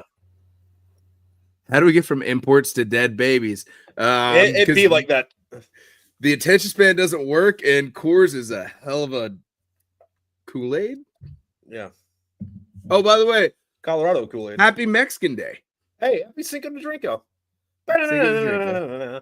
Fuck. That means after this, we have to talk about fucking 2 Mules for Sister Sarah because that was about the French fucking Mexican War. Oh, and fucking love Clint Eastwood. And Cinco de Mayo isn't a Independence Day; it's a we beat France in a war day. Yeah, fair enough. All right. So, Last of Us. I'm gonna make my. I would like to make my opinion on it. Okay. And then I want you to fucking correct me. So I haven't watched any of it, but I've seen a few clips and everything.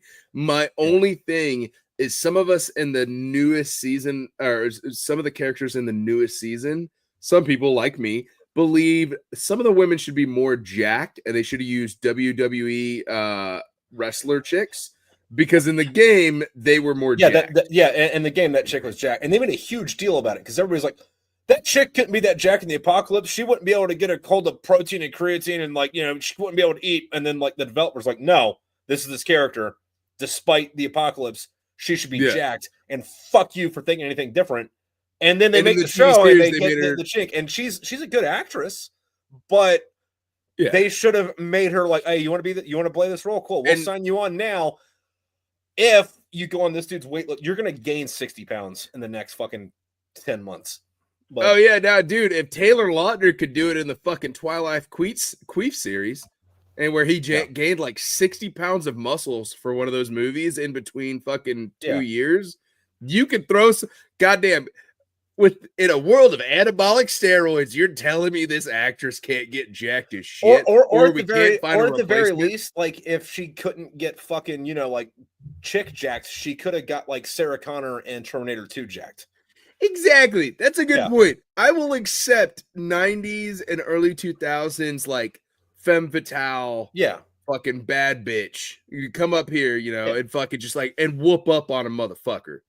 I want to see her jacked and beat the fuck out of someone. But now, tell me about your opinion. You said it was against no. norms. I loved fucking both those games. Like fucking, I loved the shit out of both of them. And there's a lot of like negative opinions around those, and half of them I think are retarded, and the other half I'm like, all right, fine, but whatever. I don't care. It's a video game.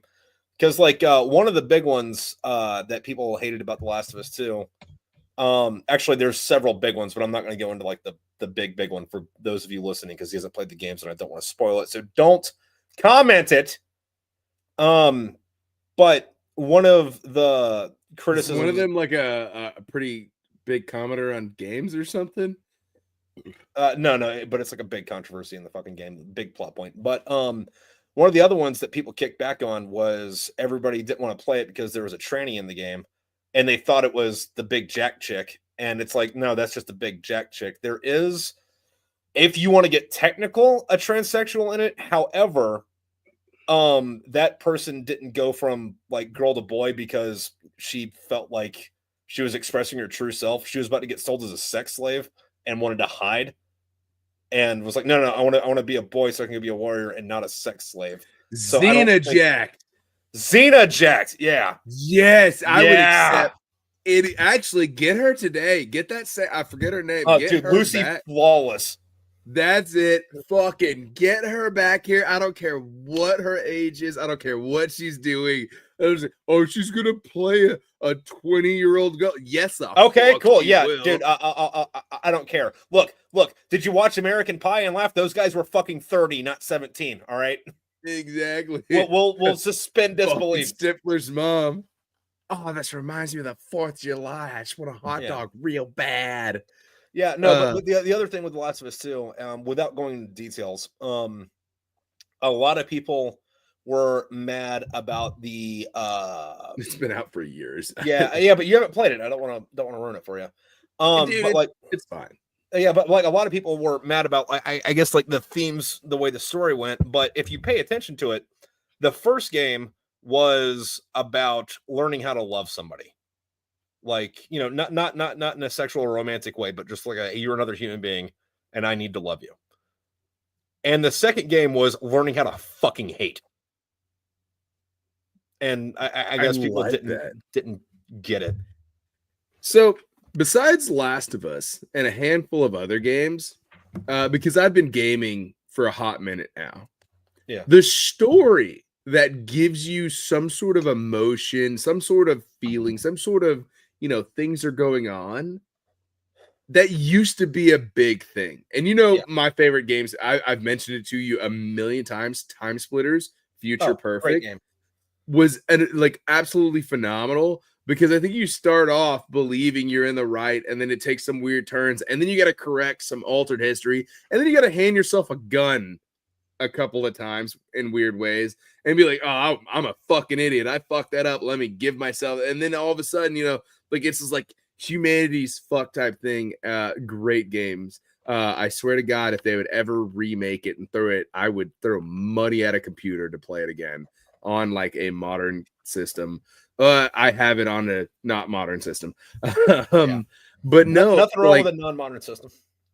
The games like that we get into, like, I don't give like Fortnite.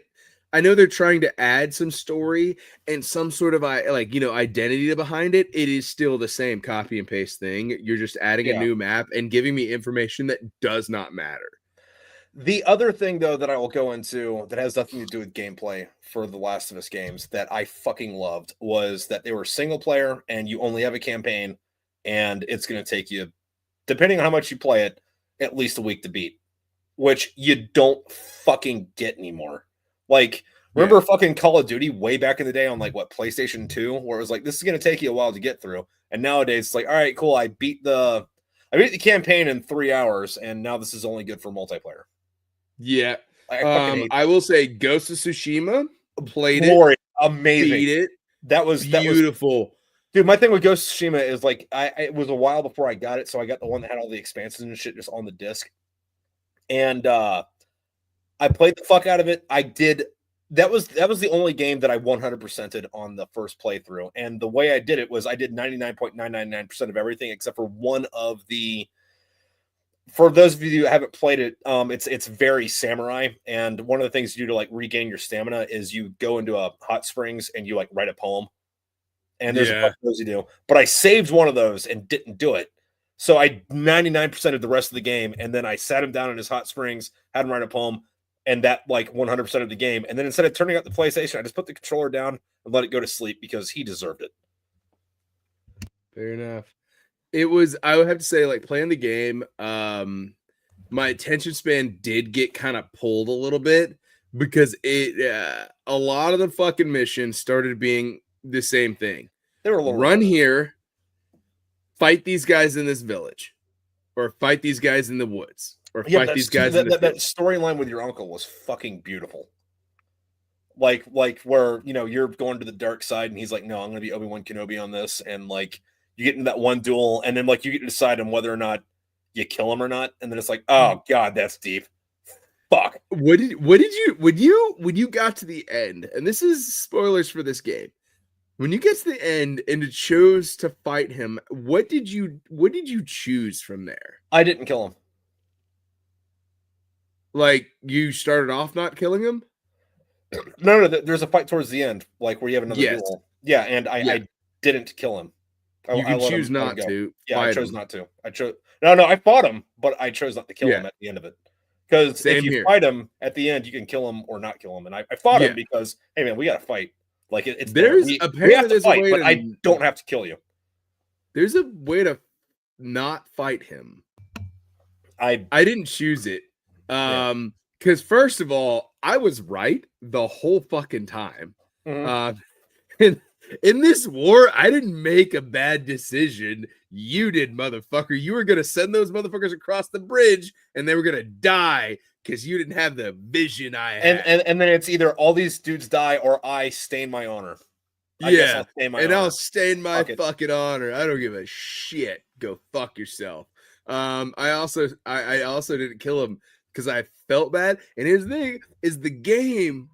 I know this guy's a fictional character, but this game makes you love him. Just enough story, where you recognize this guy's your uncle and wanted to be your father and loves you, but is stuck in an old way. And you're like, and I'm like, and in my head, I'm like, he's not a real person, but it has humanized him just enough where you're like, fuck it, I'll let you live. And I honestly, I was like, you know what? This is fun. I haven't played the, what's the mode where you can fight demons in it called? I know what you're talking about, but I forget what it's called. Yeah, I haven't played it yet. I do need to get into that. I'm going to see. I'm kind of curious. I will say the game fucked up in one big way, which I didn't know this was a game review YouTube channel. It's not. I don't play video games. So when you're fighting the con at the very end, and then like you transition from the circle where it's just you and him, and he is like 4 foot taller than you. Yeah, he's a big dude. And then you transition to fighting him on the boat right after in the second phase where the archers. He's the same height as all the Mongols, which is basically your height. Yeah.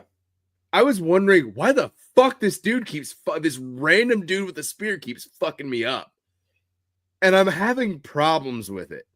And then but I'm like, I keep running and I keep fighting the other ones and I beat him. And I'm like, oh shit.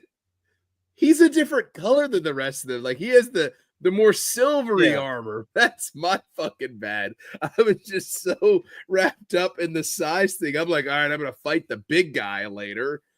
Yeah, the other thing with Not. Ghost of Tsushima though is I think it had one of the coolest god modes in anything, where like you had to do XYZ before you can unlock it, but then when you unlocked it, you were God, but only for like seconds. Yeah. And I love the way that Are you was talking? executed. Are you talking about like ghost mode, where you're like ah, and you're Yeah. walking up on them, and they're just like, Yeah, everybody's like afraid of you, and like just, it's all like free kills, but like you only get it for like no, 5 seconds. I like thought that was great. no, it's not 5 seconds. It's you can only get it for 3 kills. You can Okay. hold it for a long time. I looked into it. I don't think you can Maybe I just expand killed it everybody past super 3. quick. Yeah, no. I always, no matter what, I chase down the harder to kill people. You know, the big fuckers with the shield, or like there's a couple of people where I'm like, I'll fucking do. Or if you kill another, what's it called? Fucking like leader or something. Yeah. Like, so if you kill like the leader of the camp, if you roll up on one, Yeah. if you do that in God mode, you can immediately put another God ghost mode or whatever the fuck it's called. So you can immediately do it again. Oh, nice. I didn't know that. So yeah, now you can get 6 people real quick, and it's fun because the guy's just kind of, and he's just like, fuck you, I'm the trash man. Yeah. Speaking I of dated DeVito my way up there. Did you ever play the Tenchu games? Tenchu. They would have been PlayStation 2. No, real similar in its stealth mechanic. And it was really good about like how if you broke stealth, these 5 guys are going to kill you, and you actually need to stealth your way through this fucking game. But like it was more ninja, less samurai. I'm not sure. But I think it was Tenchu 3 Wrath of Heaven, which by the way, fucking the soundtrack alone for that is fucking gorgeous. But it starts off where you're like a ninja and you're like, killing samurai and high value targets and shit. And then like they start talking about some like weird supernatural shit, and like half through the game it's like, oh, there's demons in here too. I can't fight demons, but I can stab them to death from behind. Genre. Who made it? Maybe Activision. Hold on. What is game? Tenchu. Tenchu. What is the? I think it was Activision. What are you looking up? There's another game. It was on the Wii, and I looked at it, and like it's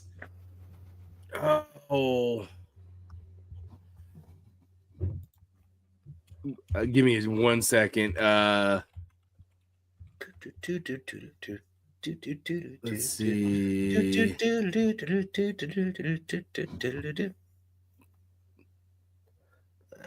Red Steel. No. Is the name of it? Hold on. Is it?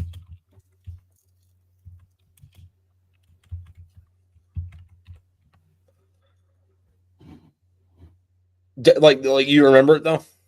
All right. So this is what. All right. So Tenchu is it starts off with the like ninja in the 16th century feudal Japan. Yeah, that's the original one. From Software.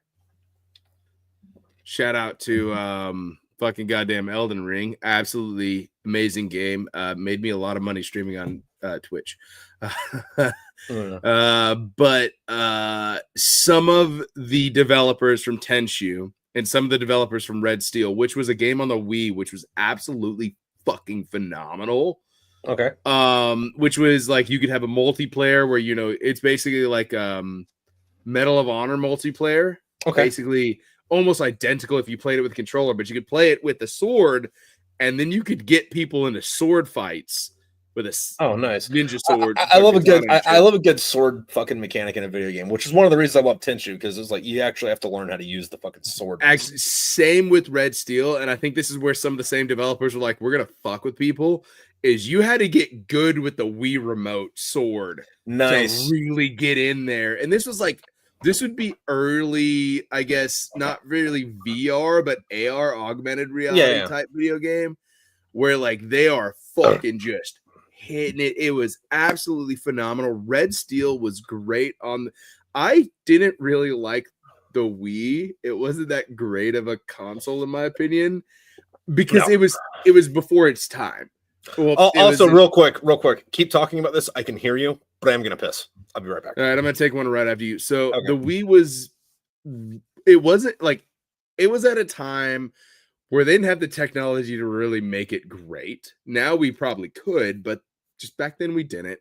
But no, some of the same developers were on at Ubisoft when they made Red Steel, who was originally at From Software, which is what I'm getting over here from the old Google. And that's why there's some like similarities. All it took me was to look at Tenchu. So if you like Tenchu, check out Red Steel. If you like Red Steel is essentially, the whole thing is you're Yakuza, things go bad, you gotta put some murder down. And I love that in a video game. I don't need a complex backstory to realize I'm in the right and I need to make some murder happen. Or I also like Farmville. But I do have to say, I think I've played some Tenchu though. I definitely think I have. I have a weird memory of it, or at least I've watched a buddy play it while I drank apple juice because I was a good Christian boy. But no, I've ran out of things to fucking. I've hit my point, and now I don't have someone to fucking soundboard off of. Oh, look, he's back. All right, good. You entertain them. I gotta piss. I'll give you some topics. No. I was gonna talk about the Wii though. Okay, yeah, go for the Wii. Yeah. Oh shit! I now have Bluetooth headsets. Oh, killer! I'll listen to you over there. Yeah, no. I had fun with the Wii, and the Wii. Well, technically, I had fun with the Wii U, but like you could backwards compatible fucking most of those games. Wii U, it's gay. Yeah. Anyway, fucking one of my problems with the I guess using the controller as the sword mechanic on that was I think it was Skyward Sword. And I love Zelda. I love the entire fucking franchise. I haven't played any of those games that I hated. Like even the bad ones were like, I still like this, right? But I played the shit out of them and I love them. But one of the things that I had a problem with was in Skyward Sword, there was a boss that you had to stab in the top of the head with your sword, and you had to drive it down. Like you couldn't hack him, you couldn't slash him, you had to like impale him from the top. And you're using that Wii controller, and whatever direction you were holding the Wii controller was how Link held that sword. And you had to hit this dude at 0 fucking degrees, not 1 degrees, not 363 degrees, fucking 1 degrees. And it took me forever to kill that final boss because I kept getting in the right position to go down to stab him, but then it wouldn't be straight down. It'd be like 1 degrees off straight down, and that didn't hit. And it was a giant pain in the ass. Speaking of Zelda, Wind Waker. Now, don't get me wrong. Ocarina, although there's so many good Zelda games out there. Oh, yeah. Wind Waker, to this day, is still my favorite. And I've got a GameCube.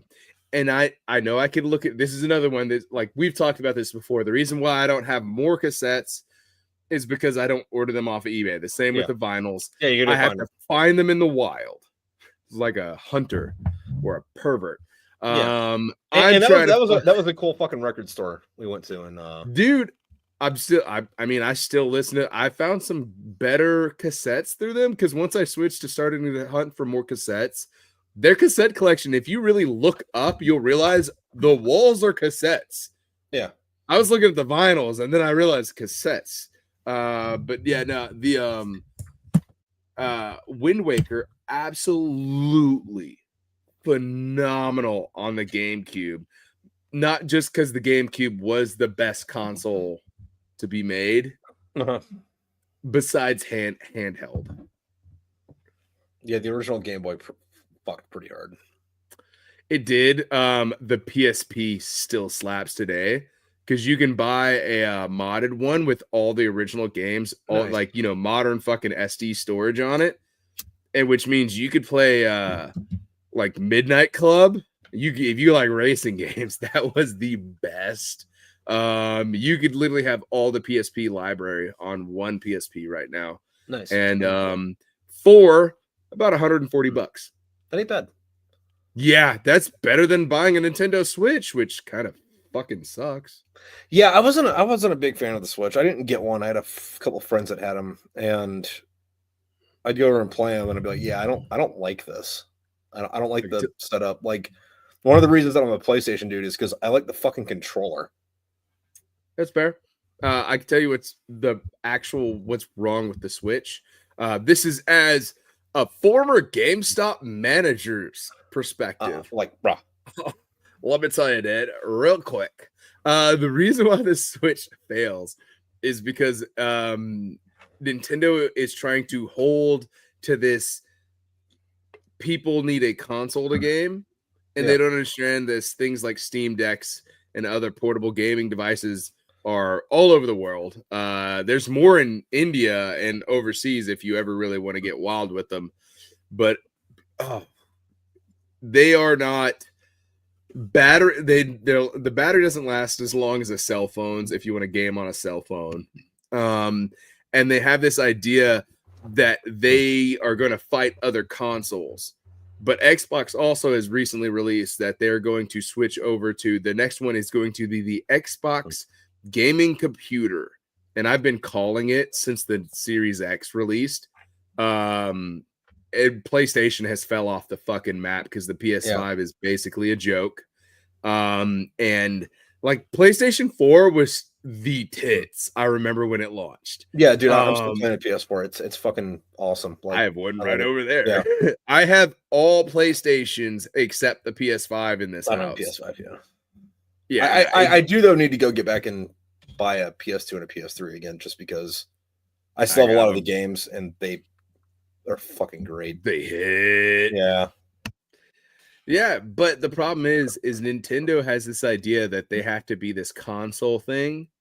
And it's like, and they're like, oh, we're going to be a console for teenagers. I'm sorry. If you're going to be a fucking console, be affordable and be for kids. Yeah. Because everyone else has got a fucking PC. And some of the regular PCs, excluding Apple, can, like, an affordable PC can play most games. Yeah. So they just need to realize if they're going to be in the market of the family console, you better be PG as fuck and be for the kids and for family night and karaoke's and shit. And that's it. Well, I mean, that's not an unfair assessment though, considering like what Nintendo is big for, because like if you look at it, like if we're speaking strictly consoles, like almost all the games that are on PlayStation are also on fucking Xbox and vice versa, right? And they are also on fucking Nintendo for the most part. However, most people that are like serious about gaming have either a PlayStation and a Nintendo or an Xbox and a Nintendo. And like the reason they have Nintendos are for Mario, Metroid, Zelda, Smash Brothers, and those are all PG. I don't even think there might be a Zelda game or two that are PG-13, but for the most part, they're all PG. I don't think there is. I don't know. Twilight Princess was pretty fucking brutal. And not like fucking EA 18 or fucking whatever. Like, I don't know what the fucking rating system for video games is. Or like M for mature or whatever. But like Nintendo fucking like originals are like PG games.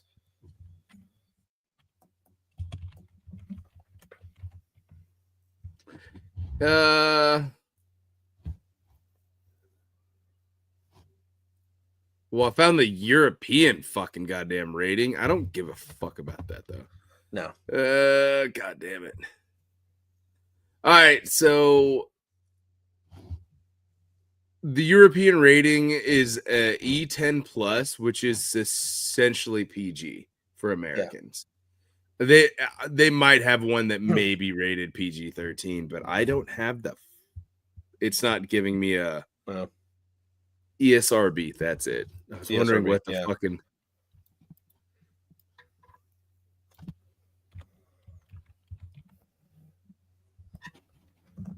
But like fucking all of the like rated M for mature games that you can get on anything Nintendo, you can also get on PlayStation or Xbox, and people are going to play it on those. Yeah, so Nintendo had some absolute fucking bangers. First off, Luigi's Mansion. Classic. That's fucking great. That's a great Yeah. game. They released that on the Switch, and I was like, I'm so glad my son has a Switch. I have an excuse to buy a game that he's not gonna play. Just don't fuck with my saved progress, buddy. Which that's also a thing. Back in the fucking day when you and your brothers all shared a fucking goddamn console. You know, it depends on what game it was, though, too, because the original Legend of Zelda had 3 save spots. Yeah. I mean, when we needed a Nintendo 64 back in the day. Oh, yeah, that was normally one. Yeah, we didn't. And dude, my mind was blown years later when I found out what some of those slots are for, and it was for memory. Yeah. I was like, what? My parents wouldn't have spent money on that shit. Fuck that. It was a case of you better get along. And the other option was a boot in your ass. Well, yeah, no, that's why we ended up with an N64 because like there was 3 of us, me, my brother, and my sister, and I forget what year it was, but it was sometime in the 90s. And my dad was like, "All right, I'm gonna go get you guys something for Christmas." He talked to me alone. He was like, "Should I get you guys a PlayStation or a Nintendo?" And I was like, "Well, a Nintendo is 4-player, and there's 3 of us, and we can all play it at the same time. And a PlayStation's 2-player, so we'd have to go back and forth. So you should get us the N64 so we can all play at the same time, and then probably also like Mario Kart because that's a 4-player game." So that's how we got. I would tell you roped up into that. Right now, me and my brothers damn near had some fucking drag out fights to choose Odd Job for fucking goddamn GoldenEye. He was tiny and fast as fuck. Fun thing about that, the new like I think it was like last year when it came out, but they re-released Doom and Doom 2. And if you had Doom Eternal or Doom 2016, it was just like free. And I think without it being free, it was like $5. And it's like an updated version of fucking the original 2 Doom games where, you know, the graphics aren't like, you know, they're not like realistic, but you know, it's still that style, but it's up in 4K, and they redid the soundtrack. So instead of like, you know, it being MIDI, it's a band fucking playing, and it fucks. But one of the things that came with it, oh, dude, I didn't know that part of that. I will change for that part of it. Fucking golden. It is fucking. Do they actually credit Slayer this time? No, it's this guy named Andrew Holschitz. And it just fucks. But one of the things they did was with that, now you have access to all of the uploaded mods,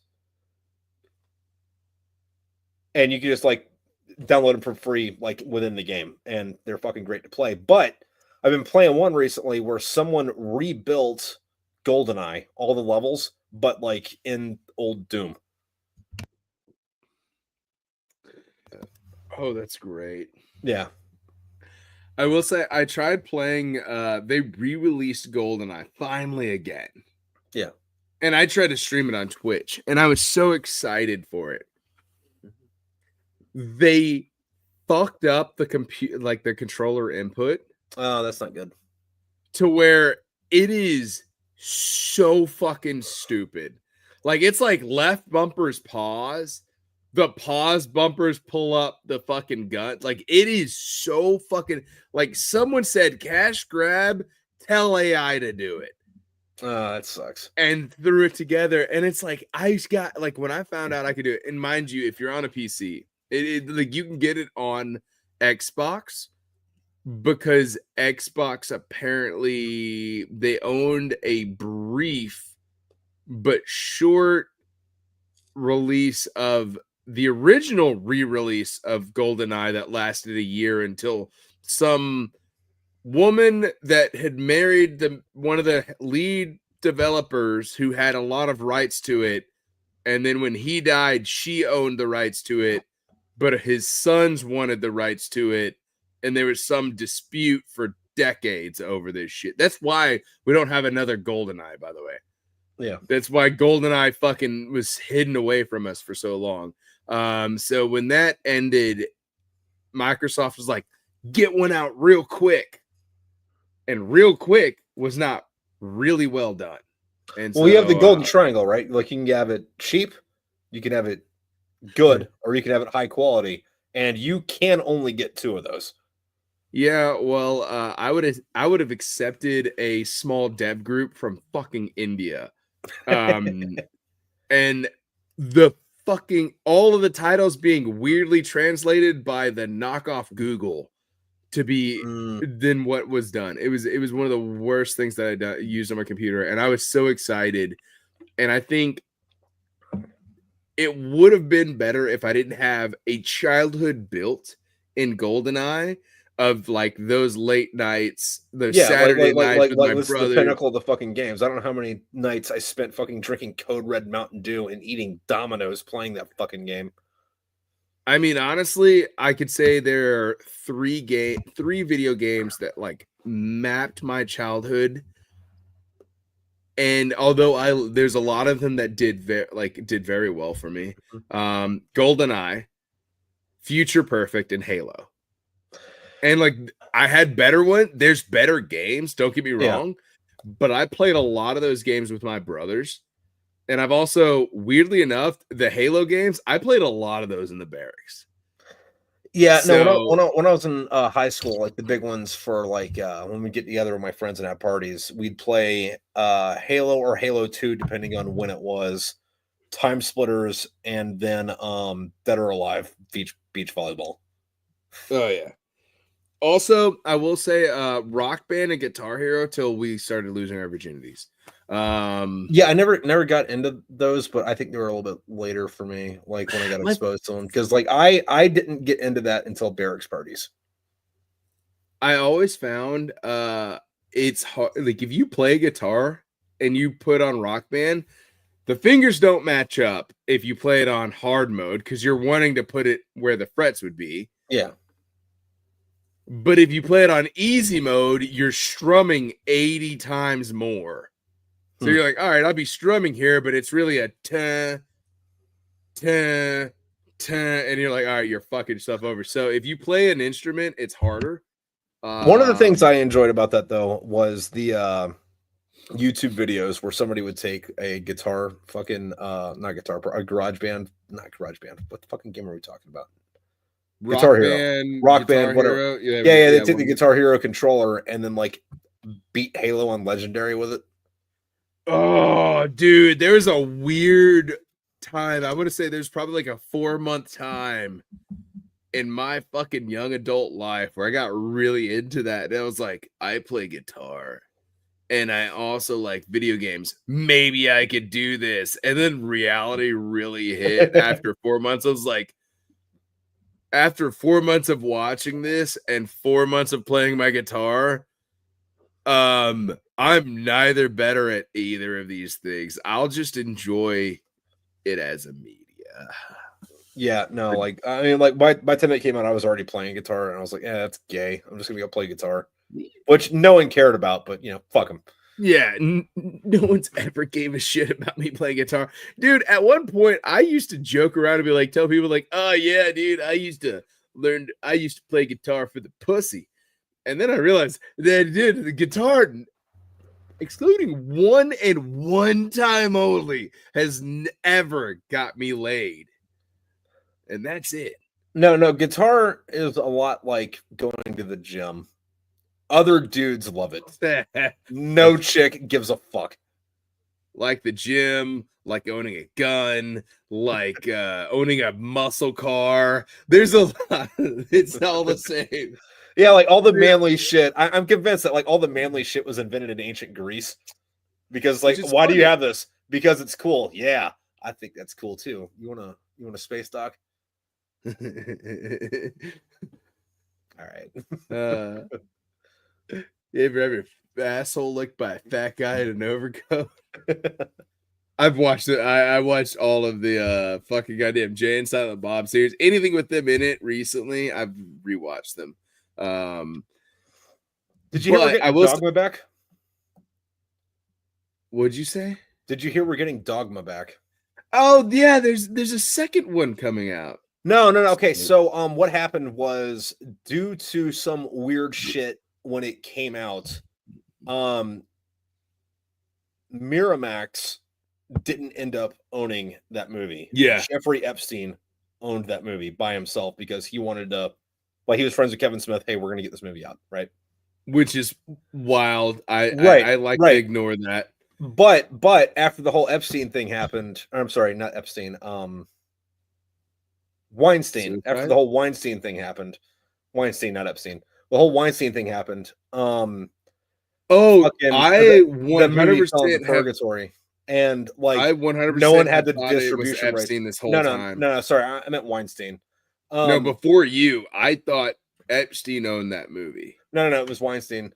But after he went to jail, it went into some like weird purgatory to where like he still owned it, but no one could fucking distribute it or fucking anything. And the only place you could watch that for fucking years was pirated on fucking YouTube. And recently, the rights got fucking reverted, so they're making DVDs again. But like, they didn't make DVDs of that fucking movie for like 15 years. Maybe 10. Holy shit. I honestly, like, I had to look it up. You're right. It was Weinstein. Yeah, not Epstein. Like, it's kind of weird that we have a couple of like weird fucking sex scandals with guys whose last names ends with Steen, but I don't want to be a conspiracy theorist. You know, this is probably the most anti-Semitic thing I've done. I've confused my Steens and Steins. It's Frankenstein. Frankenstein. Holy fuck. This whole time, I've in the back of my head, I'm like, I think Kevin Smith might be a piece of shit.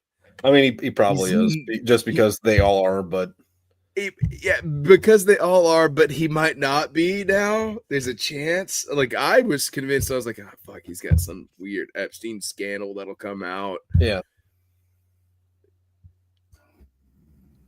Different Steen. Different Stein. Stein. Steen. No. My favorite Jewish conspiracy though was in what movie was it? It was Paul Rudd and the guy that plays Stifler, and they were on probation and had to like be part of like the Big Brother Big Sister fucking like group thing. Oh, yeah. And Stifler, the kid he was trying to teach him about Kiss. And then he was like, "What's up with Kiss?" He's like, "Oh yeah, back in the 70s, these guys want to make rock, but Jews weren't allowed to rock, so they had to dress up like clowns." I was like, "All right, I guess that checks out." And I love Kiss, but I was like, I haven't seen it put it like that before, but all right. Made for Loving You is an absolute fucking banger. It is, and what's funny about that is like, for the longest time, they're like Kiss was like, "Nah, dude, we're only doing rock. We're not doing that gay fucking disco shit." And then they made for Loving You, and which is a disco song. I don't give a fuck. It's disco. Dude, I'd say this. I didn't know. Did they actually say things against disco? Did Kiss actually? Yeah. Disco sucked, man. Fuck, we're doing rock. And then they made it. Really? Disco. Yeah. Because I thought Kiss was all disco rock. I thought it was all disco. No, you're gonna listen to Love Gun and tell me that was disco? Fuck you. I could fucking alter a little bit of fucking reverb and blow your mind. You're gonna tell me Detroit Rock City was fucking disco? Fuck you. I'll give you Detroit Rock City. And that's about it. Now, if you start naming songs I haven't heard of, which I always hated, it never fails because I'm here next to Nashville. There's a lot of people that are real opinion debate about music, and then you'll get them and they're like, "Really?" And I'll mention a band, and someone's like, "Really? What about this album they made when they were also known as this and not that band?" I'm like, I don't fucking know that. You know, the only thing I'll say about that with Kiss though is there's a lot of their studio work that I think is fucking god awful. But those exact same songs on their live albums are fucking phenomenal. And it's like, okay, you guys just stuck in the studio and all your good shit's done on stage. Got it. Because like Kiss Alive 2 is one of the best albums ever made. And there's nothing new on it. They're just playing their studio songs live and better. Yeah. So fun fact about albums. So at the Sniper Challenge, I don't know if you know this, I went to a Sniper Challenge Yeah, we only I talked went about it to 5 times. competition. Yeah, about 5 times. So I brought, I'm not joking to you, a Walmart sack of my cassettes, and my cassette player, which I absolutely love, which I don't know if it's down here. Is it fucking down here? It might be upstairs. When I brought my gear upstairs or inside, I might have left a lot of it upstairs. It's a cassette player, a radio player, a Bluetooth speaker. Okay. It has a solar panel on the back. God damn it! I love this thing. It was $25 on the Amazon. But I brought that shit out.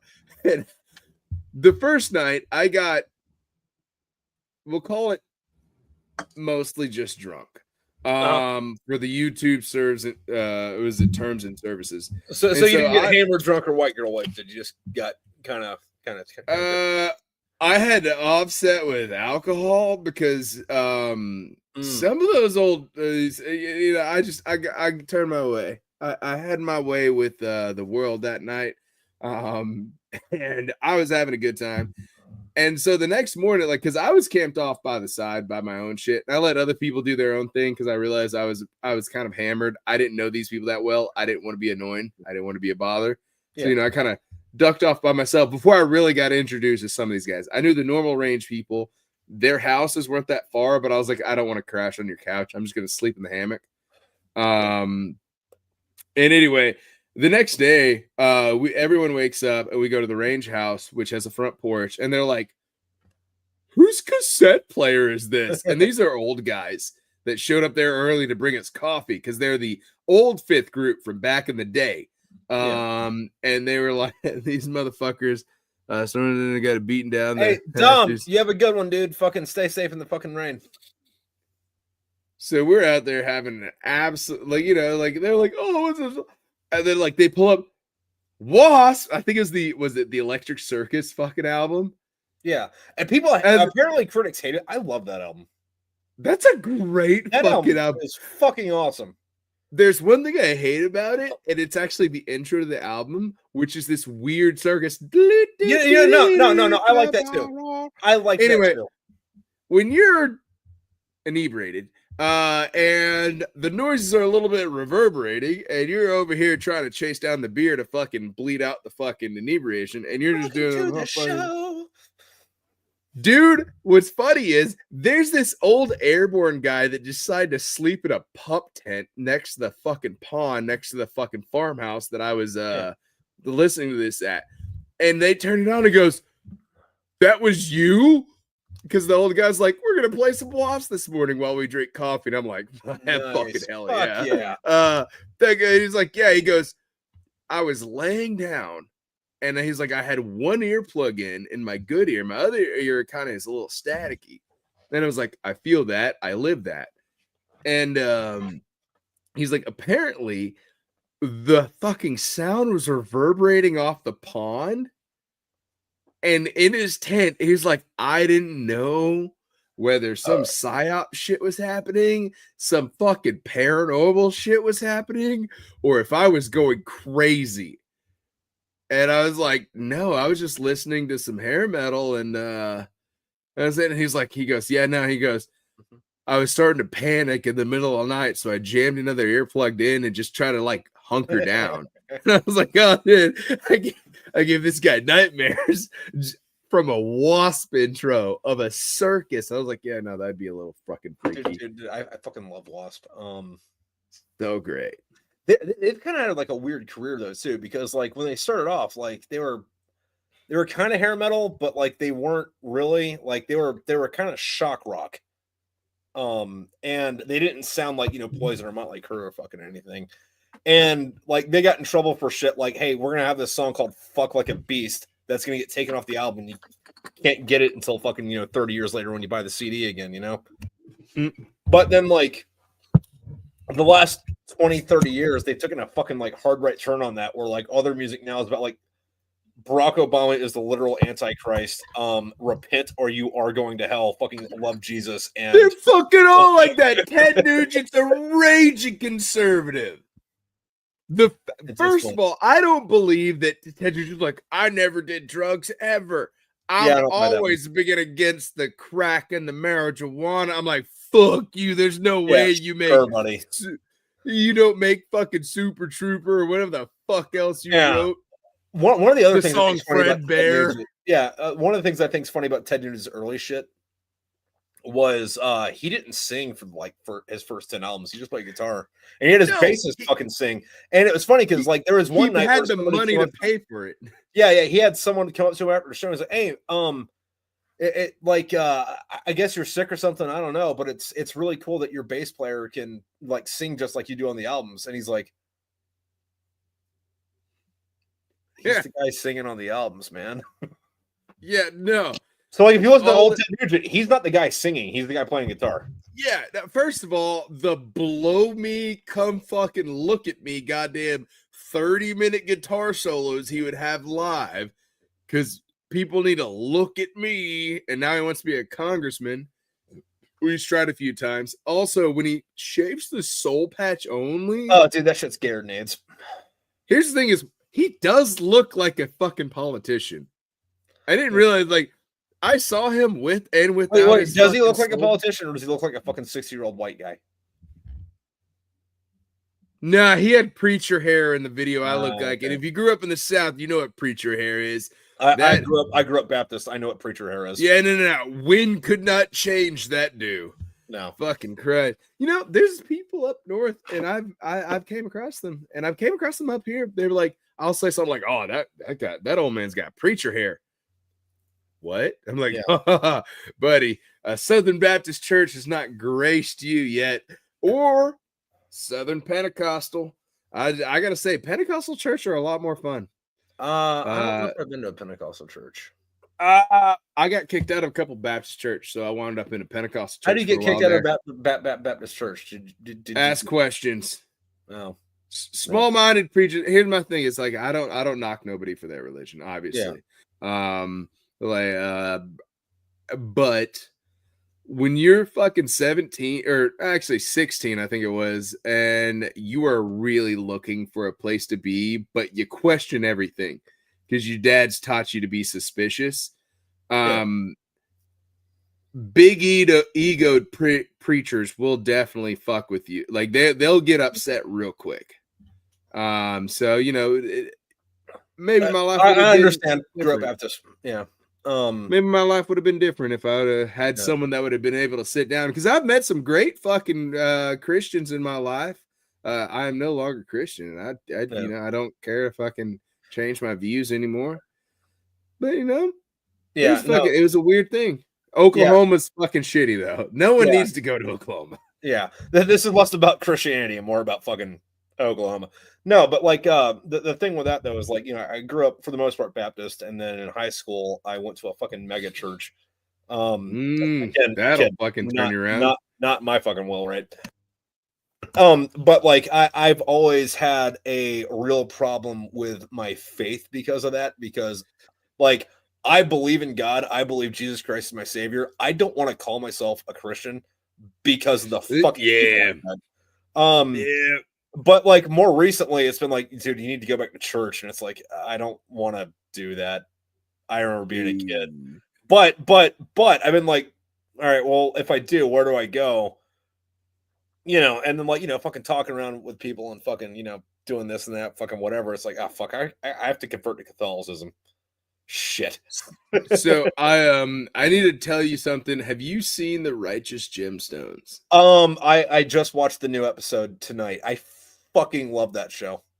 All right. I want you to remember, I think it was season 2, where the dude's old wrestling buddy came back into town. And one of his excuses was that he was out bowling. Eli Gemstone was out bowling.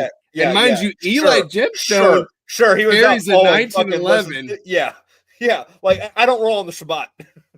No, first, do you understand what happens when you fuck a stranger in the ass? I'm sorry, what? Your toe is over the line. Mark it a 0, Donnie. Yeah. I swear to God, I was that whole season. I was like, he's gonna say mark it a 0, just toe over the line. He doesn't fucking. They brought up a 1911. He had one on his person. They've already shown that, and he was bowling. and they didn't bring it. That quote was right there. Have you seen the new season yet?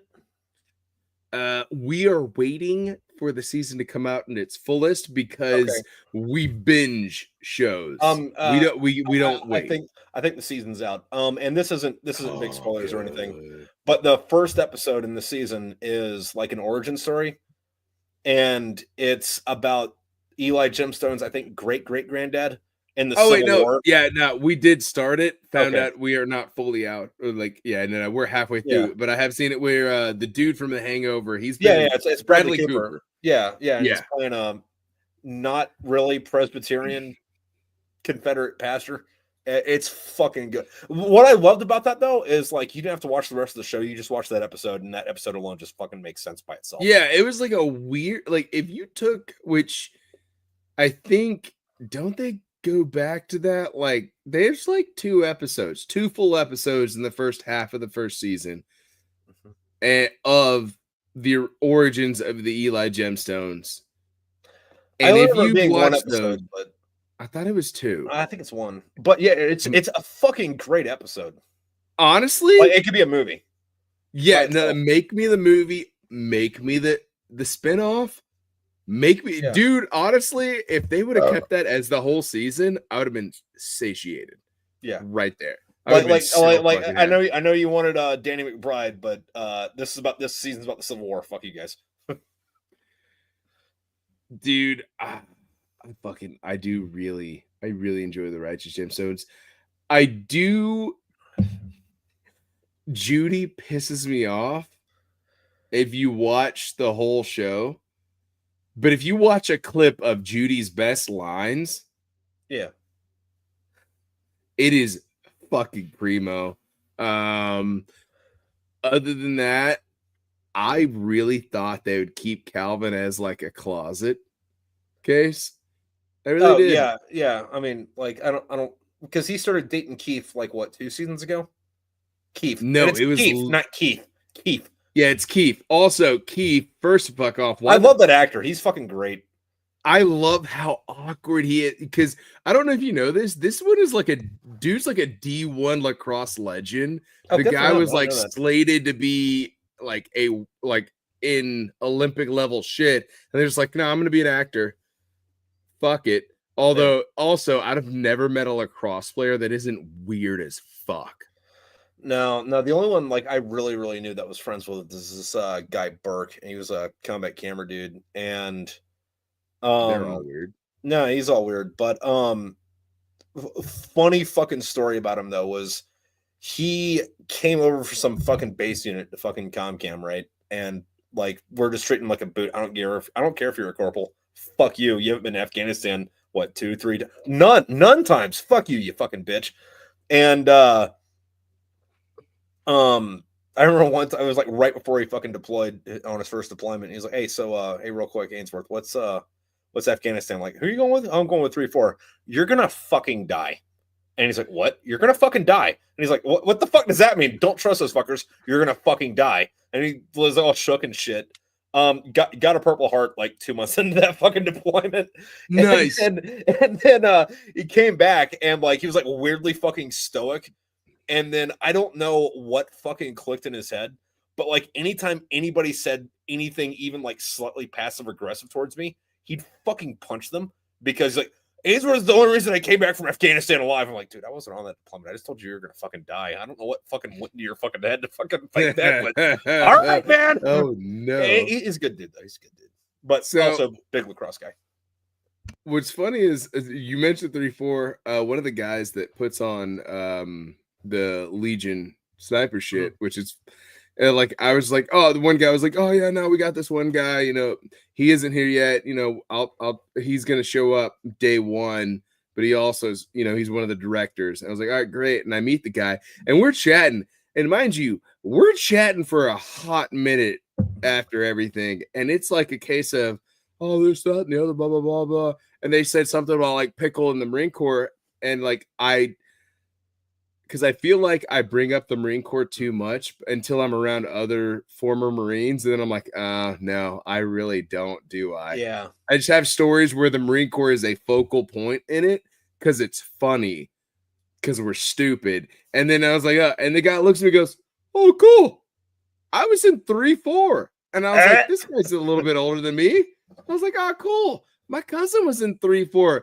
But he was like, but he's an old motherfucker, fucking, he was in the invasion, like the invasion of Iraq 3-4.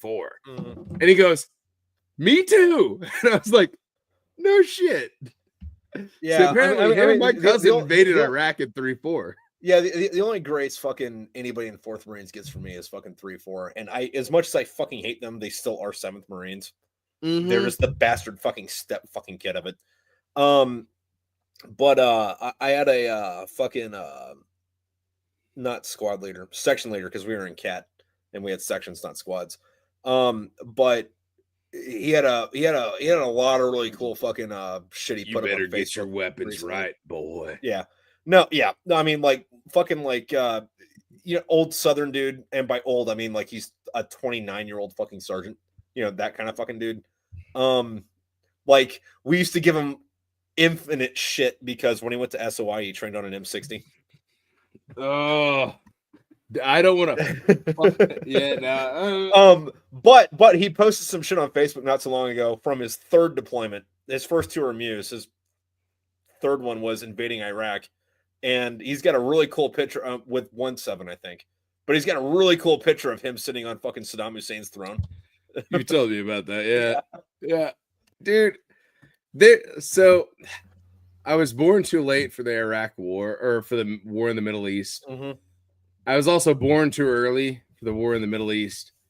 I was also born just in time for the war in the Middle East. But it's never the fun wars, right? Yeah, no. Every other generation gets the best war in the Middle East. I swear to fucking God. I'm waiting for the next one, just because like fucking like I'm not gonna get too big into fucking politics, but fucking I love how like in the last year or so, like with all the shit that's going on in Israel, like you got most people. Hold on, I'm not gonna get too deep into this. But like some people, no, you're good. It all belongs to Israel, and some are like from the river to the sea, blah blah blah, whatever. And then like in every comment section, there's one comment that says, "No, it belongs to Rome." I love that. Actually, Ned, I've seen that, and I like it. I will also say, why has both sides committed war crimes? I'm not going to choose one or the other. Because what we said before, fucking not doing war crimes is an extremely Western value. And by Western, I mean the UK, the US, and Canada. That's really fucking it. Well, first of all, don't bring up war crimes in Canada. I refuse to believe they accept it. They did nothing wrong. Fuck you. Yeah, no. They didn't pass laws until they made examples. Someone had therefore, to be the example. It was not illegal. Yeah. It was not a crime. They were the lead in education. I swear to fucking God. Now everyone likes to bring up the fucking like World War I fucking soup can fucking thing, but the real fucked up one was Dresden, because we bombed the fuck out of Dresden, mostly factories and shit. Everybody's like, "Oh my God, no, Dresden was so bad." It's like, dude, it was a military target. Fuck you, sorry. Anyway, all those fucking people that got bombed out of their fucking shit, like went back to their apartments and had to like start, manufacturing shit in their apartments because the Nazis were Nazis. And shit's got to get built. So the British showed up and bombed their fucking apartments. This is in Dresden, but it's after the Dresden part. Anyway, with the survivors of that after their factories got bombed and their apartments got bombed, they got put into fucking like refugee camps. And the Canadians showed up and bombed the fucking refugee camps. Also, I'm trying to look for this on what's up? Fucking YouTube. I can't find this live. What? Go to my page. I'm on it. Go to the live button. I'm on it. Really? I'm not there. I should be. People are watching it and commenting. 1 year ago. Do you have a different YouTube? When was the last thing I fucking posted? 1 year ago, one last drag with Chuck Lavaki. I don't know. Oh, no, I'm live on mine. Go to Smokepit Fairytales. Fucking different YouTube channel. I'm live right now. Let's go on this one. I don't know what I'm. Oh shit! I clicked it and it said I'm live right now. Good, good. Yeah, there you go. There you go. We know we're here. We know we're here when we're here. I gotta piss again though. Okay. I broke the seal. I was, Yeah, no, I'm gonna have to piss again in like 15 minutes. But I'm gonna piss again first. Well, he's out there for fucking. What the fuck? What? You turned it into a Decepticon. I heard a big.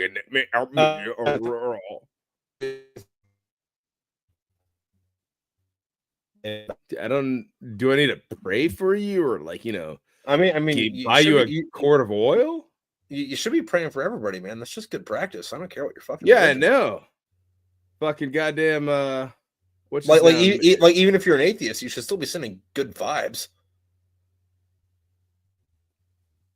I mean, yeah. Our Lord and Savior Flavortown requires it. Yeah.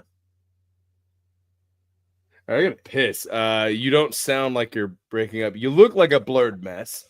Oh, that's very unfortunate. It seems like it's good on my end, but in the case that the people on YouTube are still fucking watching, and I'm not a blurred Decepticon mess of Transformer, Transevative, whatever the fuck bullshit. You guys are in for a treat. I think next week? Like we're taking this week off from posting fucking chapters because we're doing all the live stream stuff. Tomorrow I'm talking to Michelle Packard, who played Glade Wine, and then I think Wednesday I'm talking to Steve, who played Mackenzie and Peroska, and then I don't think I have one slated for Thursday, but I'm going to try to get Chuck on. He's got some personal shit he's dealing with, so he's kind of a maybe. But then Friday I'm going to talk to Amy, who played Stockton, and Ryan, who played a bunch of people, but primarily Yorick. And then Saturday I'm talking to fucking Hollis, who played Samum. But next week we're gonna start More Than the Liquid Dew of Youth, Smokepit Fairytales 5, and it's gonna be a good time. You guys are gonna. I don't know if you've sent me my parts yet. No. 5 and 6 are done, dude. Fucking 5 is done and on Audible, and 6 is in production. So I think I sent you shit fucking like a year ago. Oh, then I've probably done it. I mean, kind of like when you played Duke. That was like what. Like fucking we got done with this book last week on YouTube, but I mean I think you actually sent me your parts a year and a half ago. Damn, maybe a year ago. Maybe in the summer. It's been a fucking minute. Like we are well a fucking head of what we're at on YouTube, which was why I was saying earlier, hey, book 4 is done. We're up to book 4. You mentioned Michelle while I was out there pissing. Michelle Packard, absolutely lovely lady. Have had like 2 conversations with her in my entire life. Yeah, she's great. First conversation was a live stream with you, her, Damian Larkin, one other person, and me. And mind you, I was Tam DeRunner. I was hauling ass home, because I forgot the time difference and I'd been out drinking with someone. Yeah. And you're eating a fucking Whopper or some shit.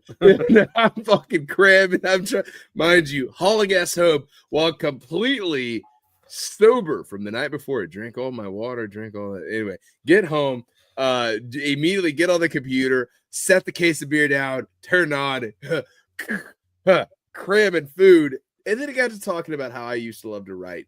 And I have actually joked and made an offhanded joke. I was like, oh, well, Trip fucking bullied me at one point into starting writing about about a year before I started writing. Yeah. Have never published anything, may never publish anything. I think the only thing I might if I never publish anything, I'll send it to all the authors from that call. The 3 main ones, you, Damien, and Michelle. But I do distinctly remember that original thing where Michelle kept up fucking be like, oh, you need to write. She kept badgering me. And she's a bully, and I love her. Love her to death. She's a bully. She was bullying me from the side comment, and I was like, son, god damn it. I have had 2 conversations with her, and she bullied me on both of them. But I also like how in her book she does like to mention really good music. She does, and she's also pretty good with guns too. Like there was a part in her first Aesop stories novel. Which this fight I liked for several reasons, mostly because both of the chicks in the fight, for one reason or another, were in fucking thigh highs and garter belts. But one of the chicks, fucking the main chick had a 1911, and the other chick got it away from her and was holding it wrong and didn't depress the fucking rear safety on the handle and couldn't shoot First of all, fuck goddamn dovetail safeties. Mine's taped down. I don't know. I might be alone in that one. I don't mind it. It's not hard if you grip the weapon properly. Like it's not an issue. But that's fair. But I had it explained by this fucking Eskrima dude. What feels like decades ago was I mean, fucking might have been, man. Fucking that's a weird fucking thing, because like you remember when you were a kid and you're like, oh yeah, 30 years ago, that was like 1,000 years ago, and now it's like, hey, you remember that song 1985? That was, I'm gonna shut up. Yeah. Do you remember John Popper like 10 years ago? You mean 30 years ago? The other thing that fucks with me, since we were talking about Kiss, was like, remember when we were growing up, I'm like, oh yeah, Kiss was like, 20 years ago. That's cool. Now it's like, yeah, Kiss was 50 years ago. 50 years and ago. Like when we were growing up, there wasn't 50-year-old music. Yeah, no, all right, so if you want to put it at the 90s, 90s would have been like 30 years teenage ago. Year, when you were in your 20s, right? No, dude, fucking like 30s? 20 and when did I turn 20? 40s. I was born in I'm 87. 87. Okay. Anyway, all right. So if you're looking at the 90s, which is where like I started getting this weird taste for music pretty early on, mainly because like I joke with people, like, oh, I didn't listen to modern music until I was in high school. But you were in high school in the late 2000s though. Yeah, and then I was like, the most modern I had heard was the Bat Out of Hell 8-track. And that joke never hit until now when I'm around like really old veterans, and I'll be like, yeah, no, the Bat Out of Hell 8-track. And I'm like, I remember buying that brand new. I was like, oh, that sucks, because my dad bought that brand new. And the joke is like, that's what I listened to was my dad's music. I didn't have YouTube. I didn't have Pandora. I didn't have fucking goddamn Spotify. I didn't have like fucking YouTube music. I didn't have none of that stuff. When I was a kid, and like I didn't get to choose the radio, and we didn't have extra radios because no, it was whatever CDs or we didn't have the money.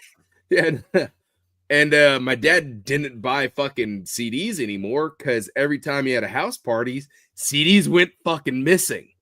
That was a whole thing. No one ever talks about that when you're like, when you're a kid. This motherfucker stole CDs. And I had to say, when I hit high school, the newest good music I had listened to was like the Bat Out of Hell album by Meatloaf. And I absolutely loved it, which is operatic metal. Oh, yeah, no, it's fucking great. Phenomenal.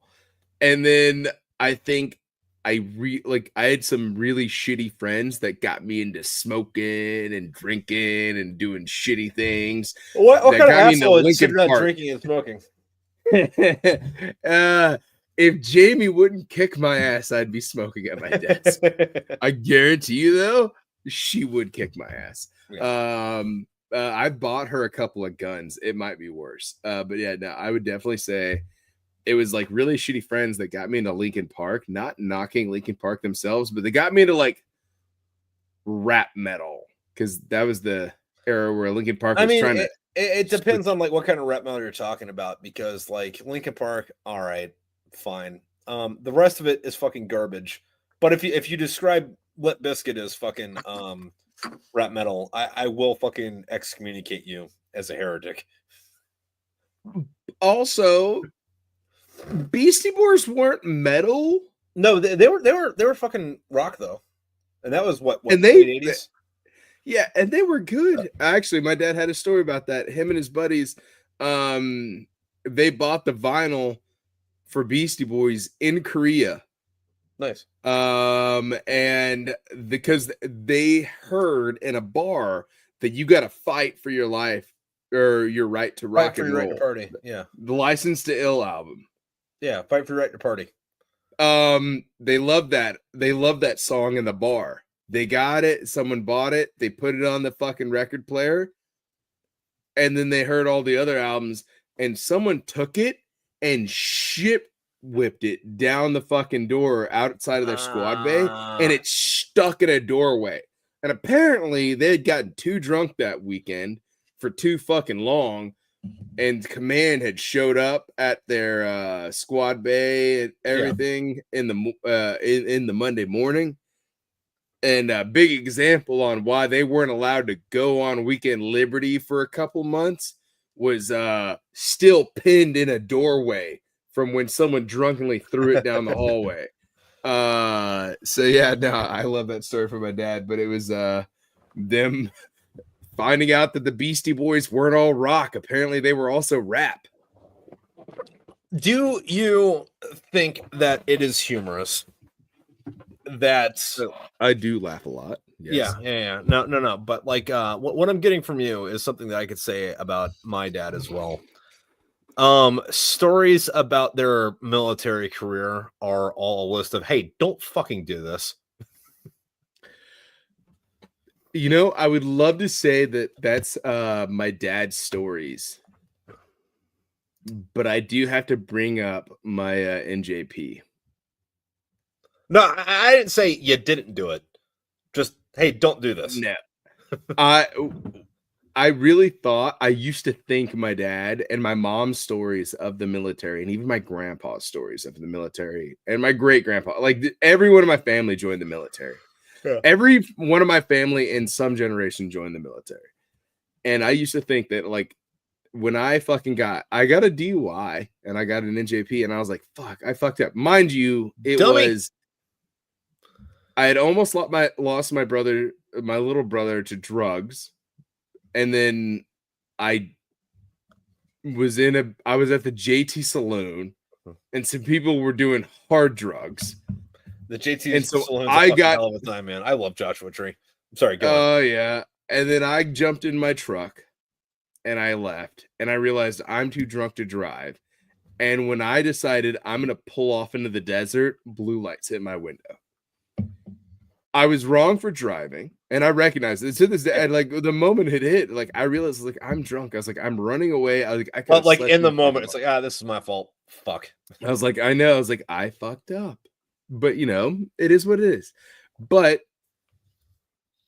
I talked to my parents, and like when it happened, I called my parents and I told my dad, I was like, put my mom on the phone. I need to tell both of you what I just done. I was like, I got an NJP, and I might lose rank, I might lose money, I might do all this stuff, but you know, I fucked up, and I'm getting charged by the military. And my mom was like, do you not remember I knocked my squad leader out? And my dad's like, yeah, I got charged twice. That's why I never made NCO. And your grandpa, he lost NCO twice and retired as a master sergeant. And they're just like, what the fuck are you talking about? They're like, this is your one chance to get away with this shit. This is your one chance to fucking just live whatever you want to be, learn some lessons and get some skills and have a resume that says, I might be an okay adult. And I was like, oh shit, y'all are giving me a game plan. Y'all were telling me to gamble. So what you're saying is your parents did the fucking thing in Starship Troopers when it was about to get whipped, and they said, bite down on this, son. Yeah. No, they're like, you should have had a gambling ring in the fucking barracks. You should have fucking beat the shit out of more people. You got a DUI, that's it, you fucking pussy. 6 years in the military service and only one NJP or article, you fucking loser. I basically got talked down to. They're like, hi, fuck you. We really partied. And I was like, oh shit, I fucked up. No, my parents 100% were like, yeah, we gave you the blueprint. I didn't know that at the time until later. I was like, oh shit. I guess my parents partying harder than I did. My bad. They were a different generation. Yeah, no. Like my dad on the other end of that. Can't blame drinking or partying. He's a teetotaler. Just sheer stupidity. So he's at Mountain Home, Idaho, back in the fucking late 70s, early 80s or something, and he's working on an F-111, which is kind of like an F-14. It's got the swept wings, but like it's a fighter bomber. They call it a fighter bomber, but it's a bomber.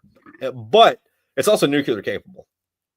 Back when like the plan was to drop a nuke instead of sending them. Anyway,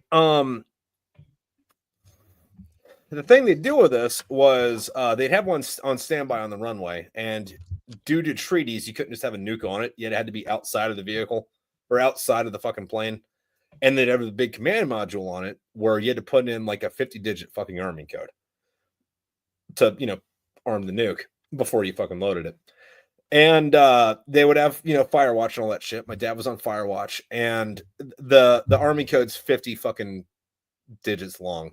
You're not gonna fucking guess it, or even accidentally getting it right. Story. Yeah. So he's on Firewatch on like hour fucking 12. Do red light. Do red light. Do green. He said 5 fucking seconds after that, his face was in the fucking pavement, and he spent the next 2 days in a basement getting his fucking ass kicked. Where'd you get the code? I was born on Firewatch, man. Fucking, I don't know if I've told you about this one. So my dad, being a machinist in the Air Force, he worked on a lot of fucking, jets. That was his main bread and butter. Yeah. Been good hanging. CJ Skanker? No, that's Zenker. I'm gonna call you Skanker. See you, CJ. See ya. Fucking thank you, Skanker. I believe in you. So my dad is over here, doing stuff, and then that is when the fucking what's that goddamn stealth bomber fucking thing called? Which one? The F-117 or the B-2 or 80s? What it looked like? The B-2, like it didn't have anything. It looked like a boomerang. Yeah. Kind of, yeah. No. And the shit in the 80s was like blacklisted. No one got to look at it. No one got to touch it. No one got to smell it. This thing leaked oil like a motherfucker. And like that's what it was designed, because it went fast, it went low, it went high, and it was a big bitch. And what had happened was, my dad's a machinist, so he had to repair some shit for it every now and then. Secret twirl things. But there's a point when you're entering an area where the guy leads in front of you, and then you go, and there's, hails and calls. And, Sunday boys trousers, Studebaker, whatever the fuck the goddamn thing is. I'm queer. I know you're a faggot, whatever it is. But, and then there's like, my dad was always like, he's like, I always remembered them. And I was like, I bet your fucking autistic ass did. But he's like, what are the guys in front of me? He's like, this is our 3rd day. And he's like, and so we changed fucking answers. His buddy didn't get the answer right. And then it is face in the dirt, boots on neck, M16, over the far. And mind you, they're in flight suits. And because of certain thing, they had like mop gear on and whatever. So, everything's covered. Who the fuck? I'm just a machinist. And then and my dad's just looking at it like, that guy's fucked. And then they kick the shit out of him for a while. And then he shows back up and they're like, they thought I was a terrorist. Actually, no, back in the day, I think it was, they thought I was Russian. It wasn't a terrorist. No one was a terrorist back then.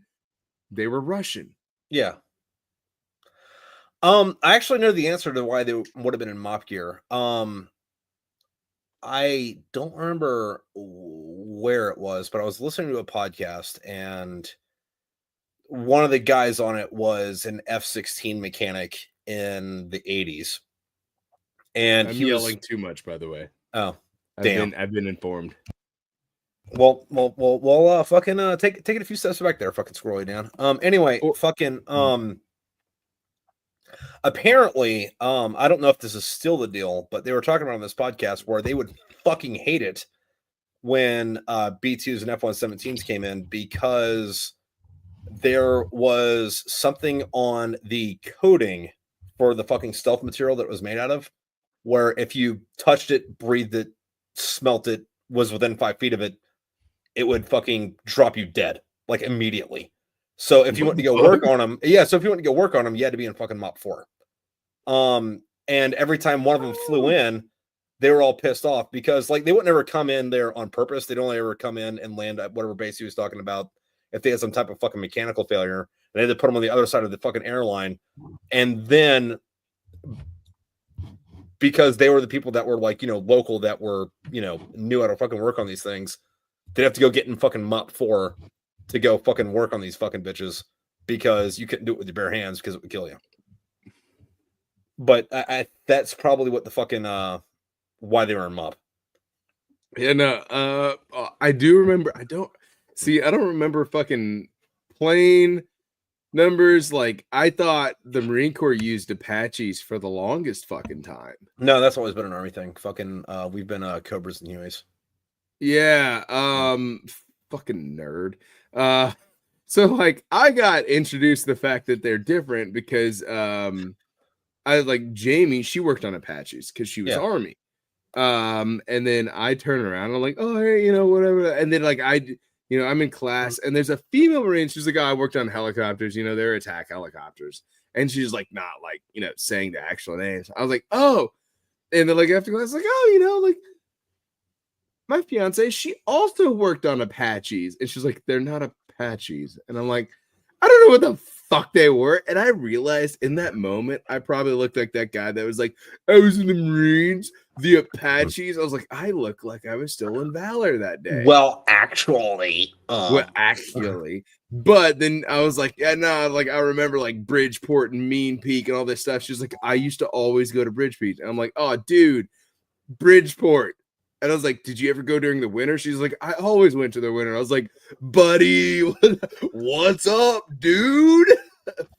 Speaking of Bridgeport, I know I made a couple of videos about this, like mostly making fun of it, but okay, that, so like, a couple of your books are based in there. Well, yeah, that too. But like, spoiler alert, dude. Shut up. Anyway, fucking your audiobook's been out. We've been there. Not that far. Shit. Yeah, shut up. Anyway, my bad. If you go on Google Maps, you can go back and look at like old shit, right? Where it's like if you just go to Google Maps now, it shows you the most recent one, but you can look back at the fucking historic ones.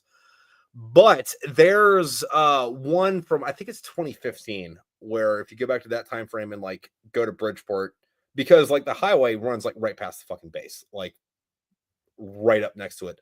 But there's a Marine there on the fucking airstrip walking around with no cover and his fucking hands in his pockets. And I love to make fun of that guy. I have no idea who the fuck it is, but it's like, get your goddamn hands out of your fucking pockets, bitch. Wait, so if I wanted to look up like 2011, 2012, it depends on like when the Google car went by, but maybe. I didn't see it. Also, they're not allowed on base, but like you can see that entire base from that fucking road. Yeah. No, dude, honestly, Bridgeport, it did kind of give me a weird bolstering into the whole photography thing because I don't care what photo you take of Bridgeport, it's gorgeous. Oh, dude, Bridgeport's fucking beautiful, man. Like, if you want, that's one of the most beautiful places on the planet. Like nature photography, and if you just step out and take a picture, it's pretty. Yeah. Well, think about this though. When anybody says, "Oh, this environment is beautiful," I went to this place and it's beautiful. 99.9% of the time, it's because there's nothing there. It's just nature. Humans haven't fucked it up yet. I'll give you that, but I got some that's one of the reasons Marines before I knew about photography that well. Yeah, so. No, but like one of the reasons I fucking love Bridgeport is like fucking it's the area itself is being there almost gave me a fucking religious fucking experience. And I mean that like I don't know what it is, but like if I'm out in the fucking desert, I feel really fucking close to God. And maybe that's just because there's nothing out here besides nature. And Bridgeport was very similar to that, where it was like, there's nothing out here besides I could fucking tell you nature. Why. You know, I don't want to knock your religion or nothing like that. I can tell you why you start feeling a little more raw. And you know, without any invitations on that, I will say you spend a lot of time in the desert, probably going, you know, stepping out there, walking out there. There's some sort Yeah. of extreme physical event, whether you think it's extreme, because back in the day we were all fucking hard dick tough motherfuckers, but we all step out there, you know, and we break down physical barriers, and we're in Bridgeport. If you walk around too far in Bridgeport, it's all physical. Summer, winter, doesn't matter. That's some hills. That's some fucking walking. Yeah. And then what I do right now, which is where I go camping, or like one of my favorite times, which is at this fucking sniper competitions, where I'm sprinting after these guys and I'm doing everything I can to be in front of them, holding a 360 camera so that I can get all their footage. So I'm having to sprint past guys that are in the best physical shape in the world. So I'm putting everything I have out there.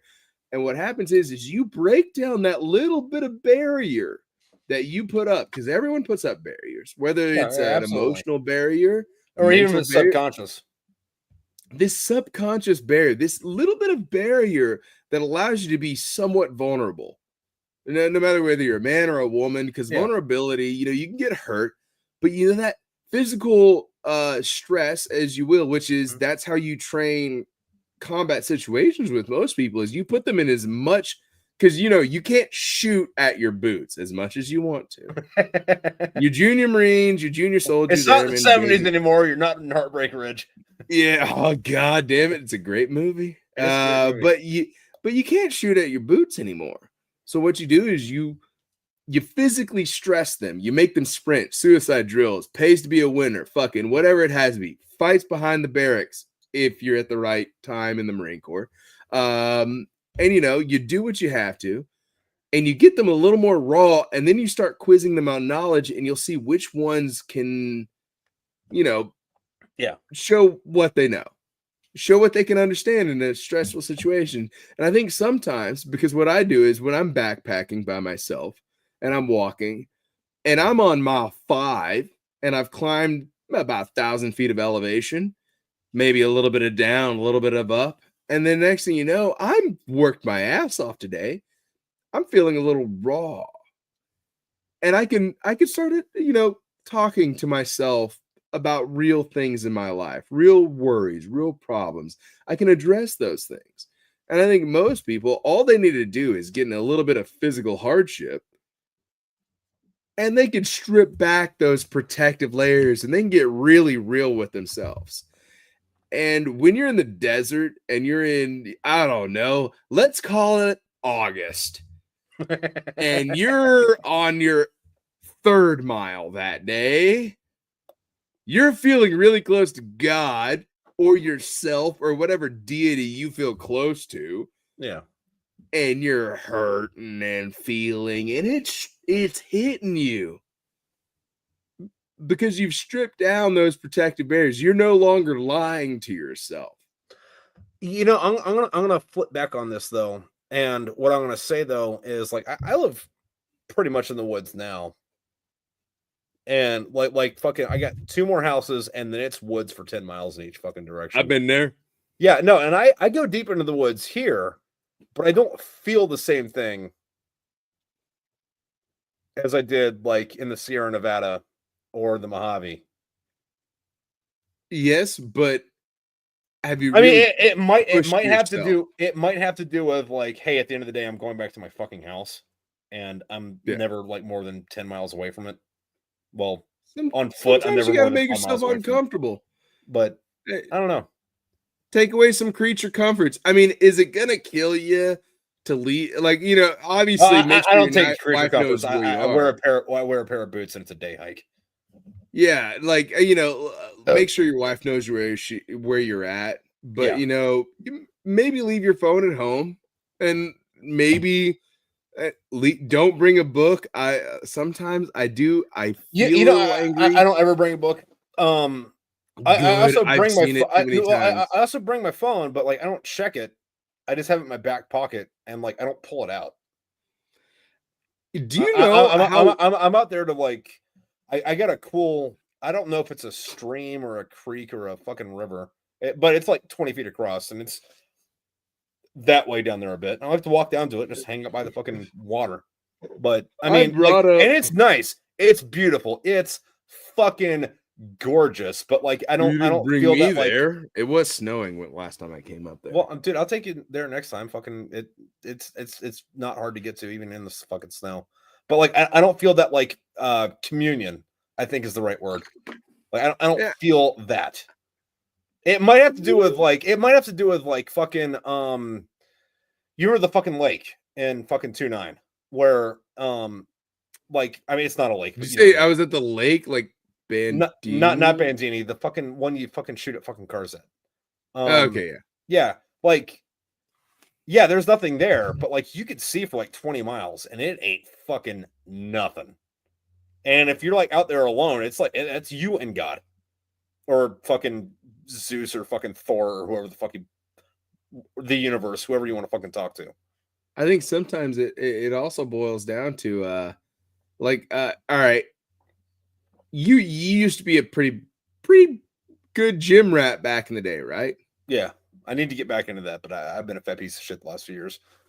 That's fair, dude. Fucking, I'm fighting it on and off as best I can, but no, I'm doing, back in the day, like, and there was those workouts that I swear to God, it was almost like you reached a level of enlightenment. Yeah, it's called Super Saiyan. And I will tell you though, if you do the same workouts over and over again, you don't feel enlightened anymore. And I will say, so those days on Bridgeport, dude, I would be hard spent to feel that same feeling. So you can't chase that exact same feeling. You got to chase like almost that dream. And I had a buddy give me a fucking great example of there's a coin, and it's the coin of adventure. One side's adventure and one side is dying. Is it the metaphor or something physical somebody gave you? This is literally like a metaphor he rolled out with. All right. And I tell you exactly where we're at. Bell Mountain in the Mark Twain National Forest in Missouri. The only reason why I go to Missouri is for the National Forest. Obviously, it's not for the people or the fucking culture, but they have great national forest in Missouri. You don't want to go to Missouri for the culture? Come on, man. What's wrong? I do like Springfield, Missouri. Branson, Missouri is actually quite nice. They got a few good shows out there. But no, and we were talking about it. He's like, the coin of adventure, you have two options. You can either go with adventure, and the other side's of death. And if you're really wanting to feel something, you gotta go with death. You gotta flick that coin. And here's the thing: is you can't go with death. You have to gamble on the side of boom. Is it gonna come up, heads, tails? Is it gonna be death? Is it gonna be adventure? And I realized like that was the best part about deployments when you're a fucking goddamn teenager. Yeah, maybe I misunderstood that fucking metaphor then, because it's like you can go with adventure or death, and I heard adventure, and adventure is safe. Death is not. Nah, so, it is one coin. You have to gamble with it. You gotta walk up there and go, you know what? We're gonna put it down. We're not gonna look at these cards. We're gonna see what the dealer's got. We're gonna go with it. And it is either you win or you lose. Yeah, and no, and that's kind of a weird thing. Maybe it's just because I'm happy where I'm at now. So I don't venture out as much. But like definitely in my younger years, it was like, all right, well, there's a fork in the road. Do I go left or right? Well, which one makes for a better story afterwards? The one that kills you. So like with that metaphor, if I wanted to take that literally, well, you go with death, because if you die, you're dead. It doesn't matter. But if you live through the death part, then I got a better story to tell than the adventurer. I mean, it was one of those take it as you will, because at the time I felt like I thought the same thing, but the other type was it was more of a, and I fucking hate the phrase. I do hate it. The whole carpe diem, seize the day. I fucking hate the whole seize the day phrase. No, that's dumb. But I do like the idea of like, it's like, hey, it's like sometimes it's, you got the safe options, and then you can you could power through something. Yeah. And maybe, you know what, is like, all right, financially, is it good to spend, fucking couple tanks of gas to go to Huesos National Forest and go hiking? No, I mean, you spend a couple tanks of gas. But if you can fucking spend the money, fucking, it's gonna be a good time fucking Yeah. getting out in the woods. So I did it, but it was also during hurricane season, but the hurricane wasn't supposed to be that good. And then next, I'm stuck there. I was stuck in Huesos National Forest, and it wasn't a hard hike. It was actually a beautiful hike. I was trying to make some educational videos. Yeah. But some stuff had gone wrong, and then I woke up the next morning and I had an option. I can either swim across a lake, or I could swim across a rushing river. And I chose the rushing river, and I also had a hike across some shitty mountains, which by shitty I mean they were more steeper than I had expected. It's gonna take a lot more arm work than I'm comfortable with hiking. I made a song. I made a video and I threw it on Instagram, and I'm pretty sure you liked it. It had Dew Point, Coming in the Air Tonight, their version of that song. Yeah. And that was the video where you could actually see my poncho liner, or not my poncho itself, float away because I had to swim across the river in an Alice pack. And honestly, I'd say it's like, it wasn't physically demanding, but it was because I put myself in a situation that I hadn't been in a long time, which was, something could have gone wrong. There was a little bit of danger. There was some adrenaline there. Also, fuck me, I hadn't been in that situation in a while. It was kind of good. Like, here's the thing: is you, it will not go too deep into it, but you are a combat Marine. Thank you for your cervix. What other adventure is there out there? You've been in danger. Woo! You had some scary shit happen. Yeah, no, and that's kind of like a weird thing too, because like, on one hand, it's kind of hard to top that, but on the other hand, it's like fucking, if you make that your entire rest of your fucking life, like, grow the fuck up. There you go. So, don't gauge certain adventure next to the worst place you could have been in Helmand. I don't know the worst place you've ever been in. We'll go with Helmand. Yeah. Fucking, all right, so let's like fun shit happened. Also, something I didn't know till I was writing the book 13 Short Stories Down. I was doing some research for that because I wanted the Marines in that to have been Afghan fucking vets, and I wanted to make sure that the regiment or the battalion they were in, like when they referenced that, was the right thing. I didn't know this until I fucking did some research on it. When I was in Afghan in 2008 with 2-7, that was the first dedicated Marine Corps fucking deployment to Afghanistan. I'm sorry, 2008. There were Marines in Afghanistan before that, but they were all like, hey, we're on a MU. We're going to go in for like 2 or 3 weeks, and then we're going to bounce out.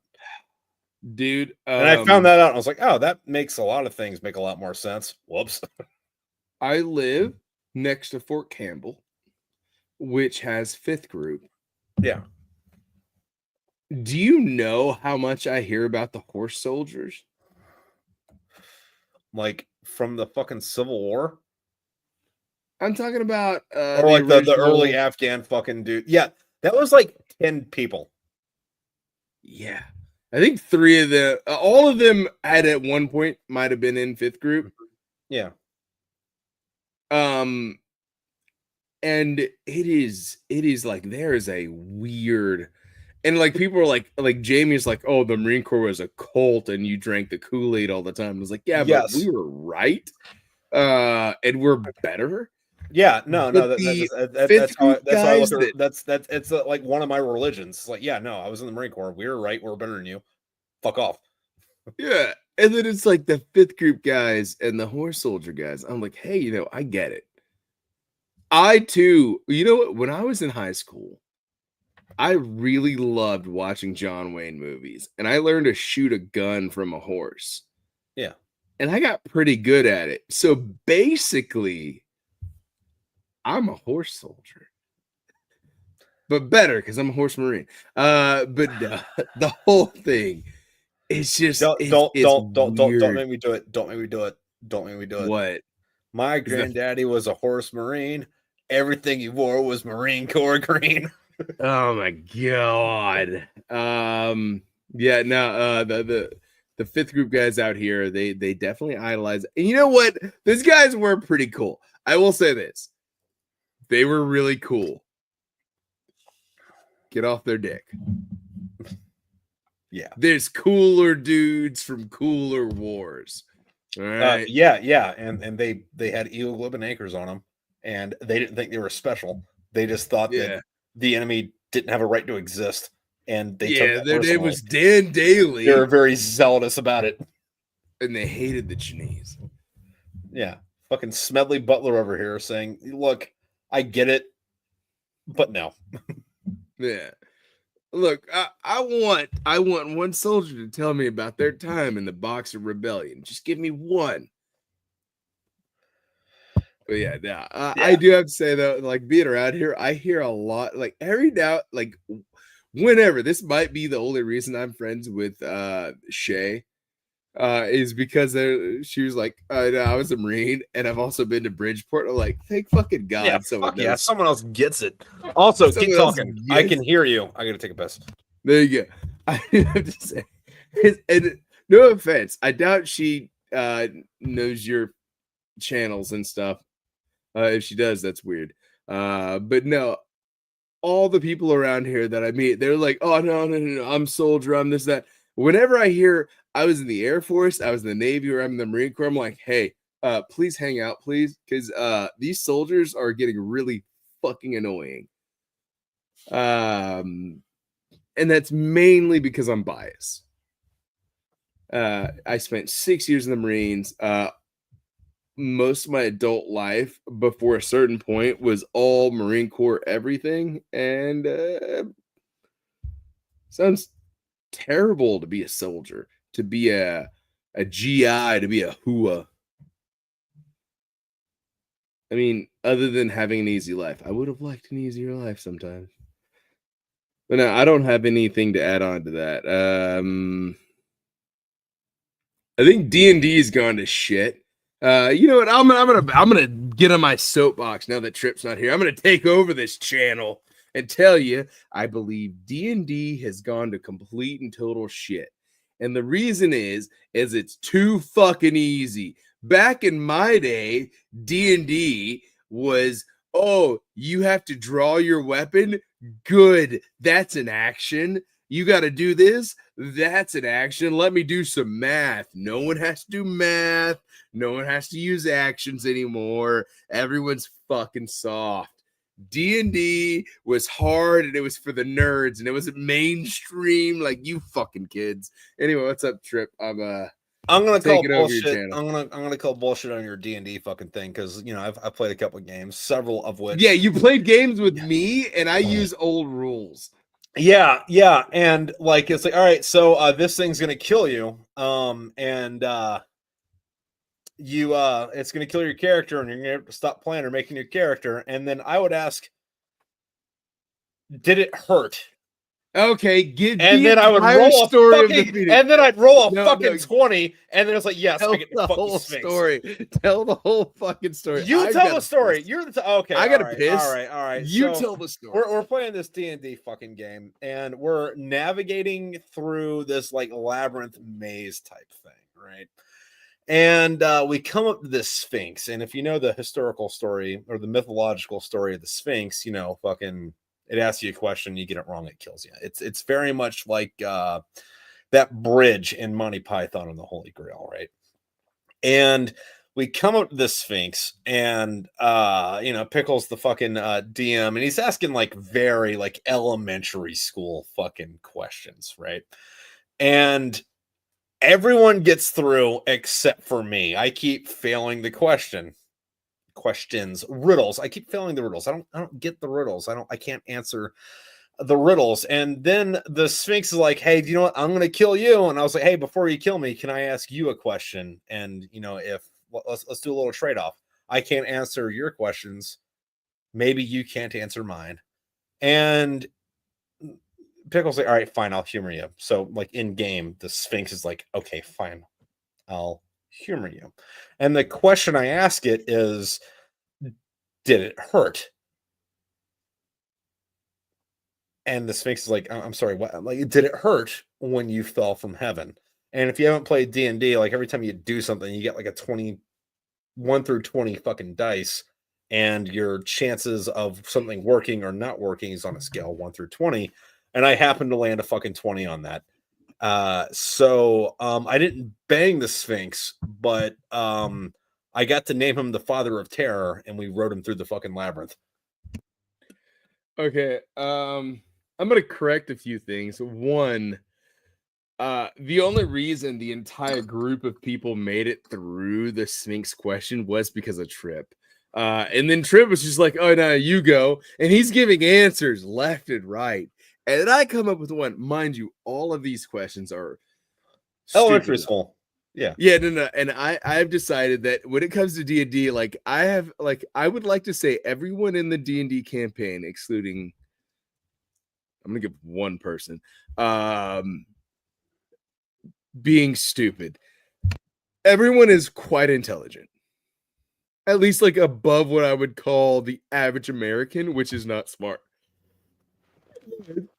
I would like to say that Trip is firing off answers left and right like it's nobody's business, helping everyone get through like a valiant hero.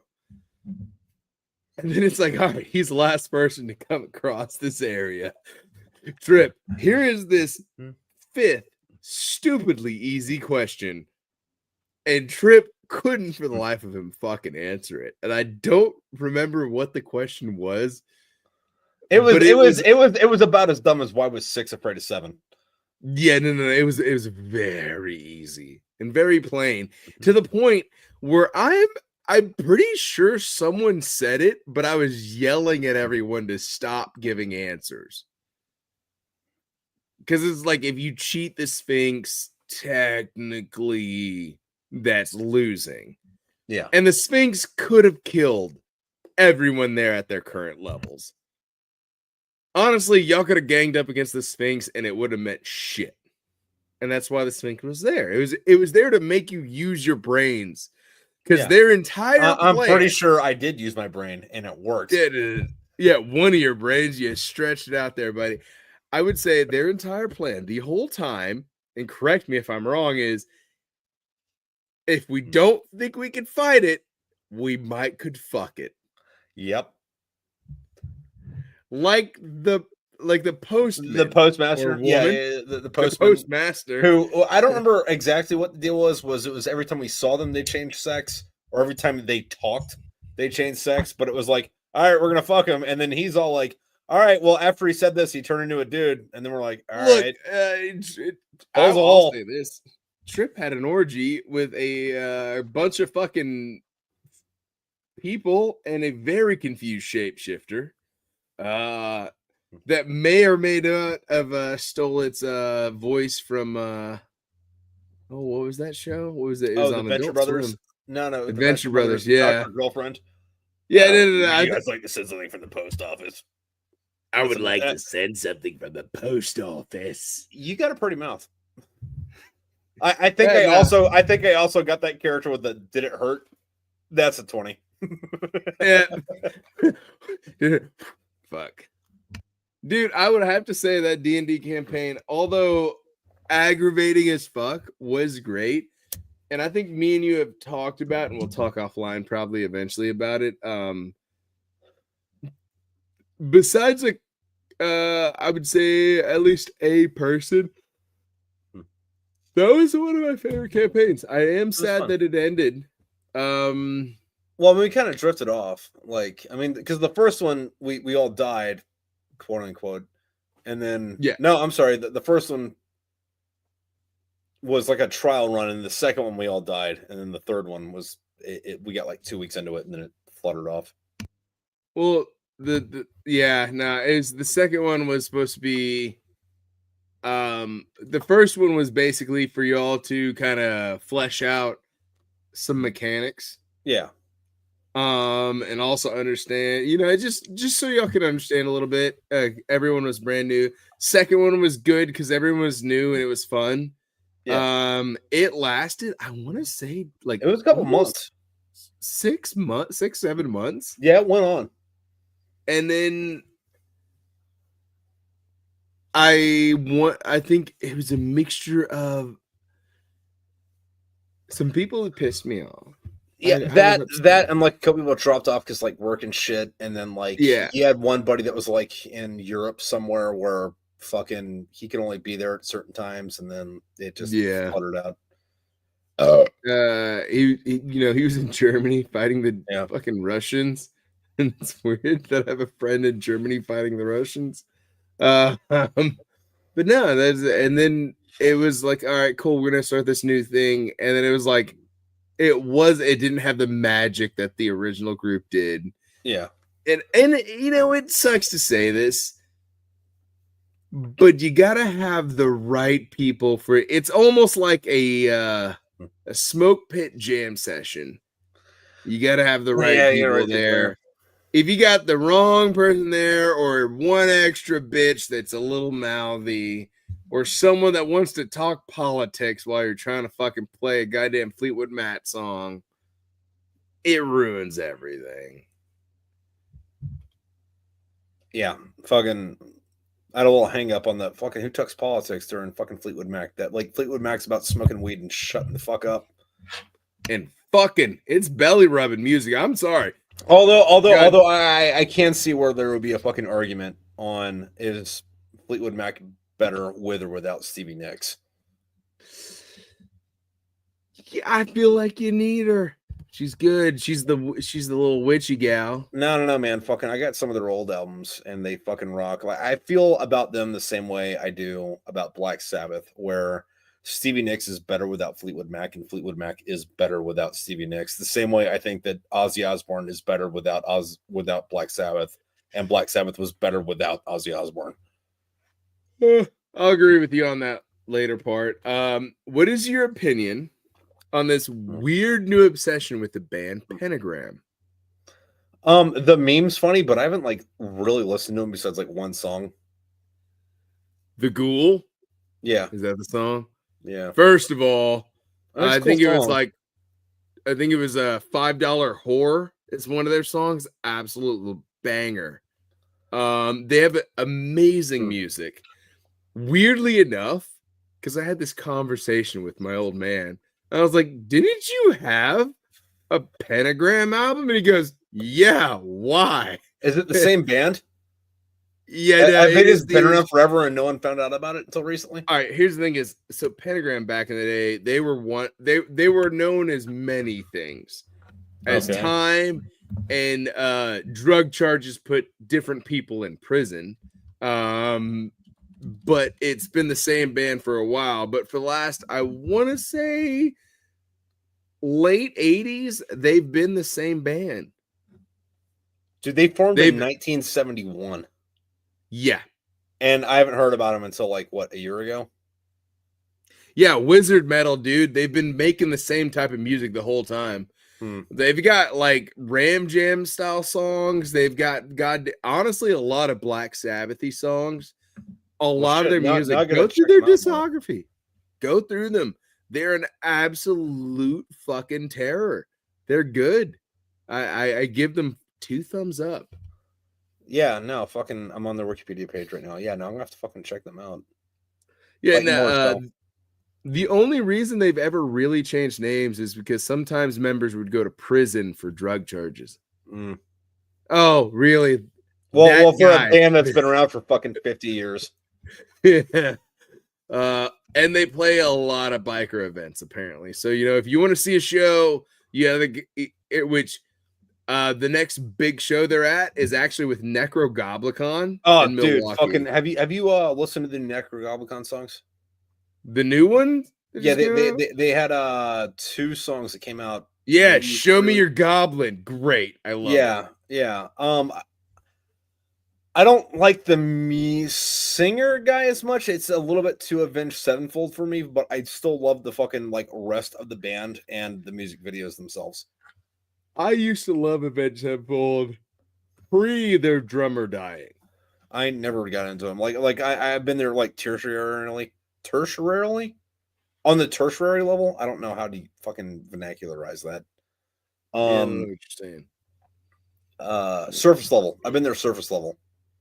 But like I never got into them. Like they were a little bit too new metal for me, and like not in a good Limp Bizkit way.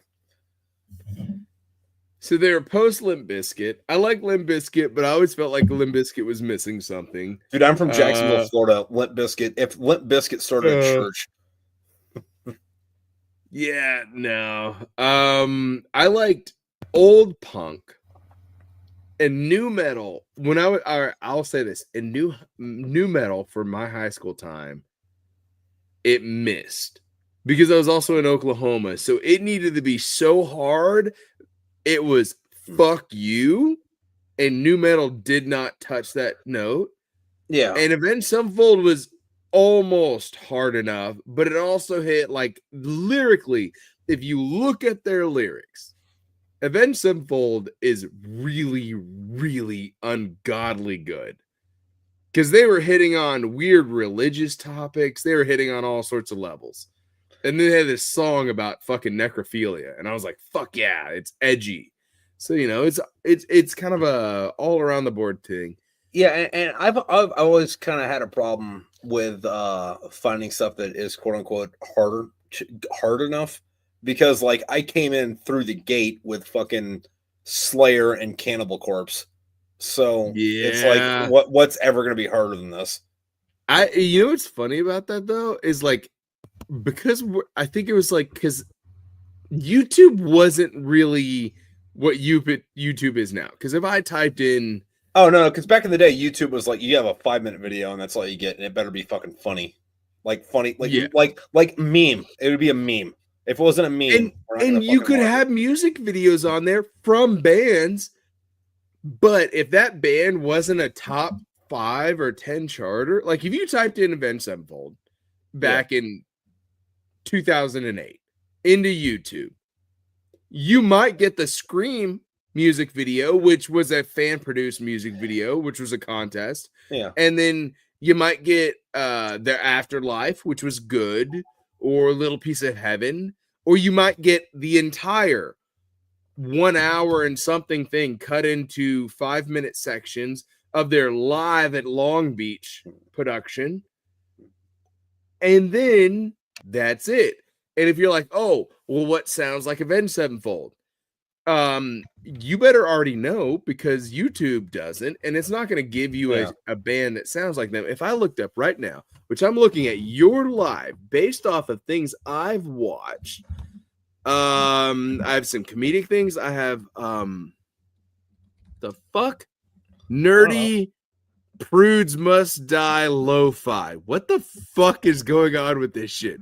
Hold on, this is a bit weird. Camping in the Arctic with no tent. 26. Oh, that's negative 26 degrees. That's Outdoor Boys. Like, that's stuff that I've watched. There's things that's tailored to me nowadays. But YouTube back in the day is, if you didn't know the exact music video you were looking for, it'd be impossible to find. Yeah, or unless you were looking for Rucka Rucka Ali, because you could always find him back in the day. Yeah. Other than that, that was it. So I mean, no, but it's good now though, because like fucking goddamn, you'll know what the fuck I'm talking about as soon as I'm talking about it. But like fucking, if I'm looking at music, it'll get very specific with other shit you should listen to like that. Like there's a dude, his big music video, it was just him and a guitar. He had on a fucking baseball cap and like a long ass beard, and he's in West Virginia, and he's singing about how like life fucking sucks, but his girlfriend or wife fucking just calms his fucking heart. And then like all the fucking like, hey, you should also watch shit was dudes just fucking like that.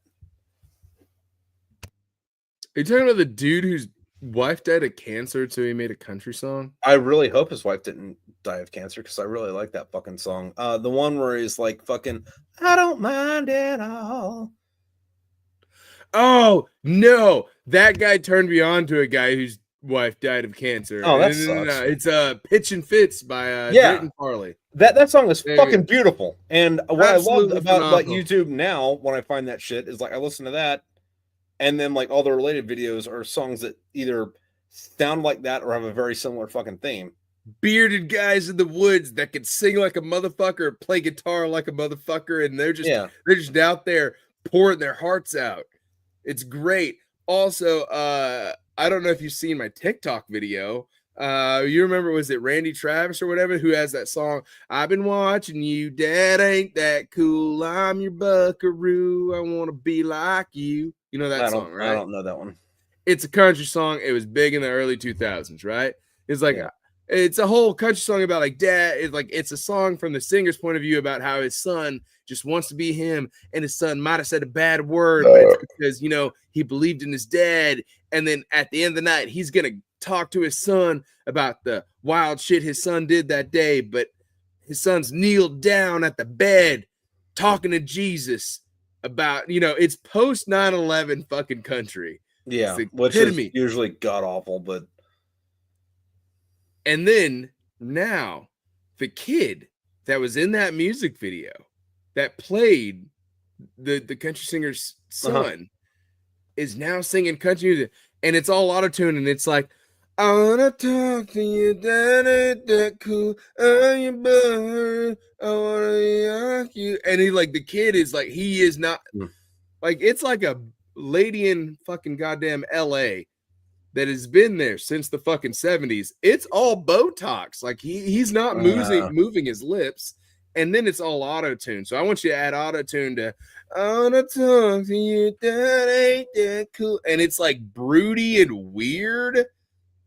And like that's all it fucking is. No, that's fucking shitty, man. Look up the TikTok I posted.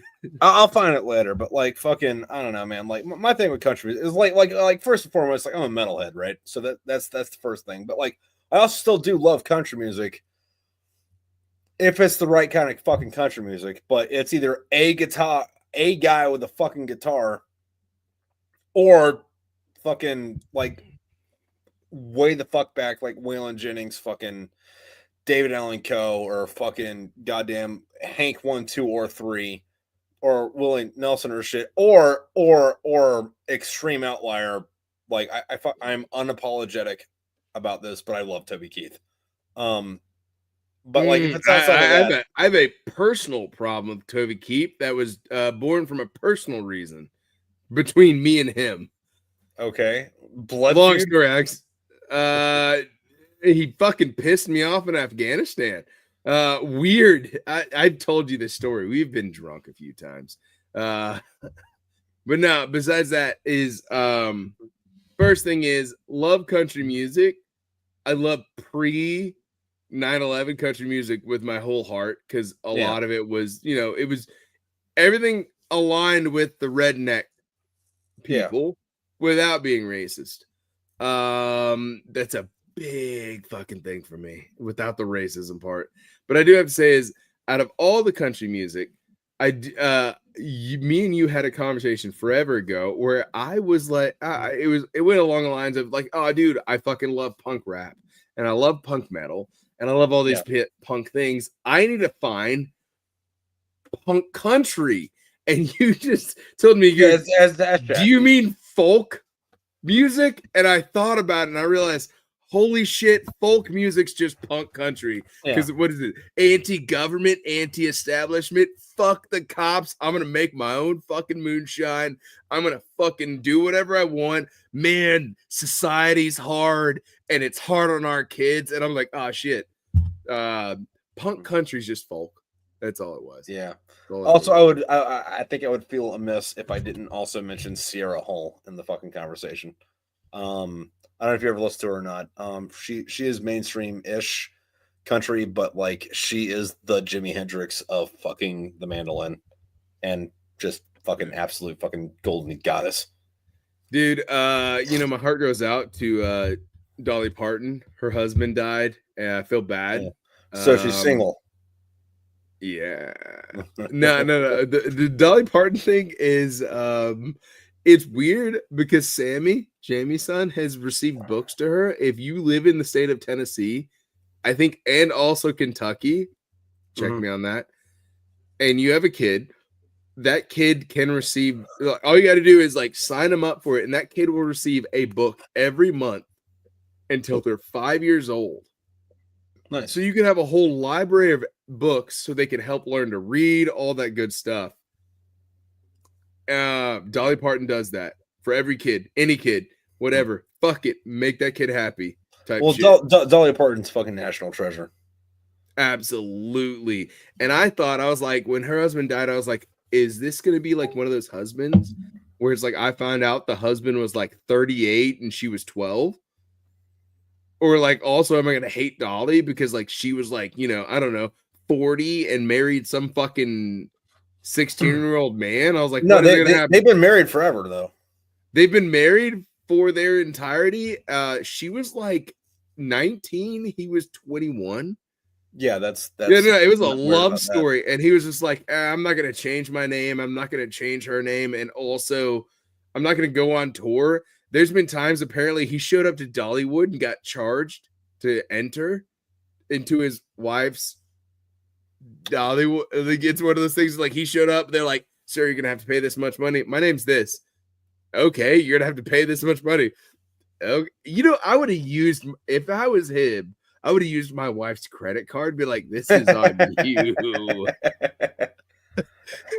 You can pay yourself tonight. Oh, dude, apparently he's just been cool with the whole thing. And apparently, like, there's tattoos on Dolly that only he's seen. Yeah, I need to know. You get the wheelhouse spinning. You get the wheelhouse spinning. And you know what? I know this is a tried and tired fucking joke, but I need to know what Jolene looked like. If she was a fucking threat. If Jolene was a fucking threat, I need to know what she looked like. Yeah, no. I watched was it a little house in Texas or whatever the fuck? The best little whorehouse in Texas. There we go. It's been it. Yeah, no. I've seen it. You know what? Dolly Parton looked like an absolute goddamn whole meal, not just a snack out there. I'm like, what the fuck did she look? Also, I love the interview where Dolly Parton's just out there, and they're like, what is the Dolly Parton #1 pet peeve? And she just turns the camera with her whole heart and goes, and nobody notices I've also got a great ass. And I go, goddamn right, Dolly. Goddamn right. Nice. Yeah, no. She Dolly Parton, national treasure. Since I live in Tennessee, she's well respected around these parts. As she should be. Venerated as a fucking saint. She's a saint. She's a lady that is like, I modeled my look after the town whore. Thank you. We all thank you for that. Like we're gonna skip the fucking milady shit and just go straight to ma'am. Ma'am. And a tip of the hat to the lady that I'll call ma'am. Yeah, and with the tip of the hat to the lady, fucking we're creeping up on fucking hour 4. So I think we're gonna say goodbye to the people. You said hour 4? We're like at 3.5 hours. Oh shit, we are. We were all right, well, thank you. Enjoyed it. All right, everyone, go fucking if you haven't, you should have already listened to Smokepit Fairytales 4. And we're gonna start Smokepit Fairytales 5 next Wednesday. Hang out. Yes. Or you could just buy his fucking books. Yeah, or you could just buy it on Audible. I'll aggressively say it. Buy the goddamn books. They're worth it. You'll enjoy them. Yeah. Fuckers. All right. Hey, everybody, y'all have good nights.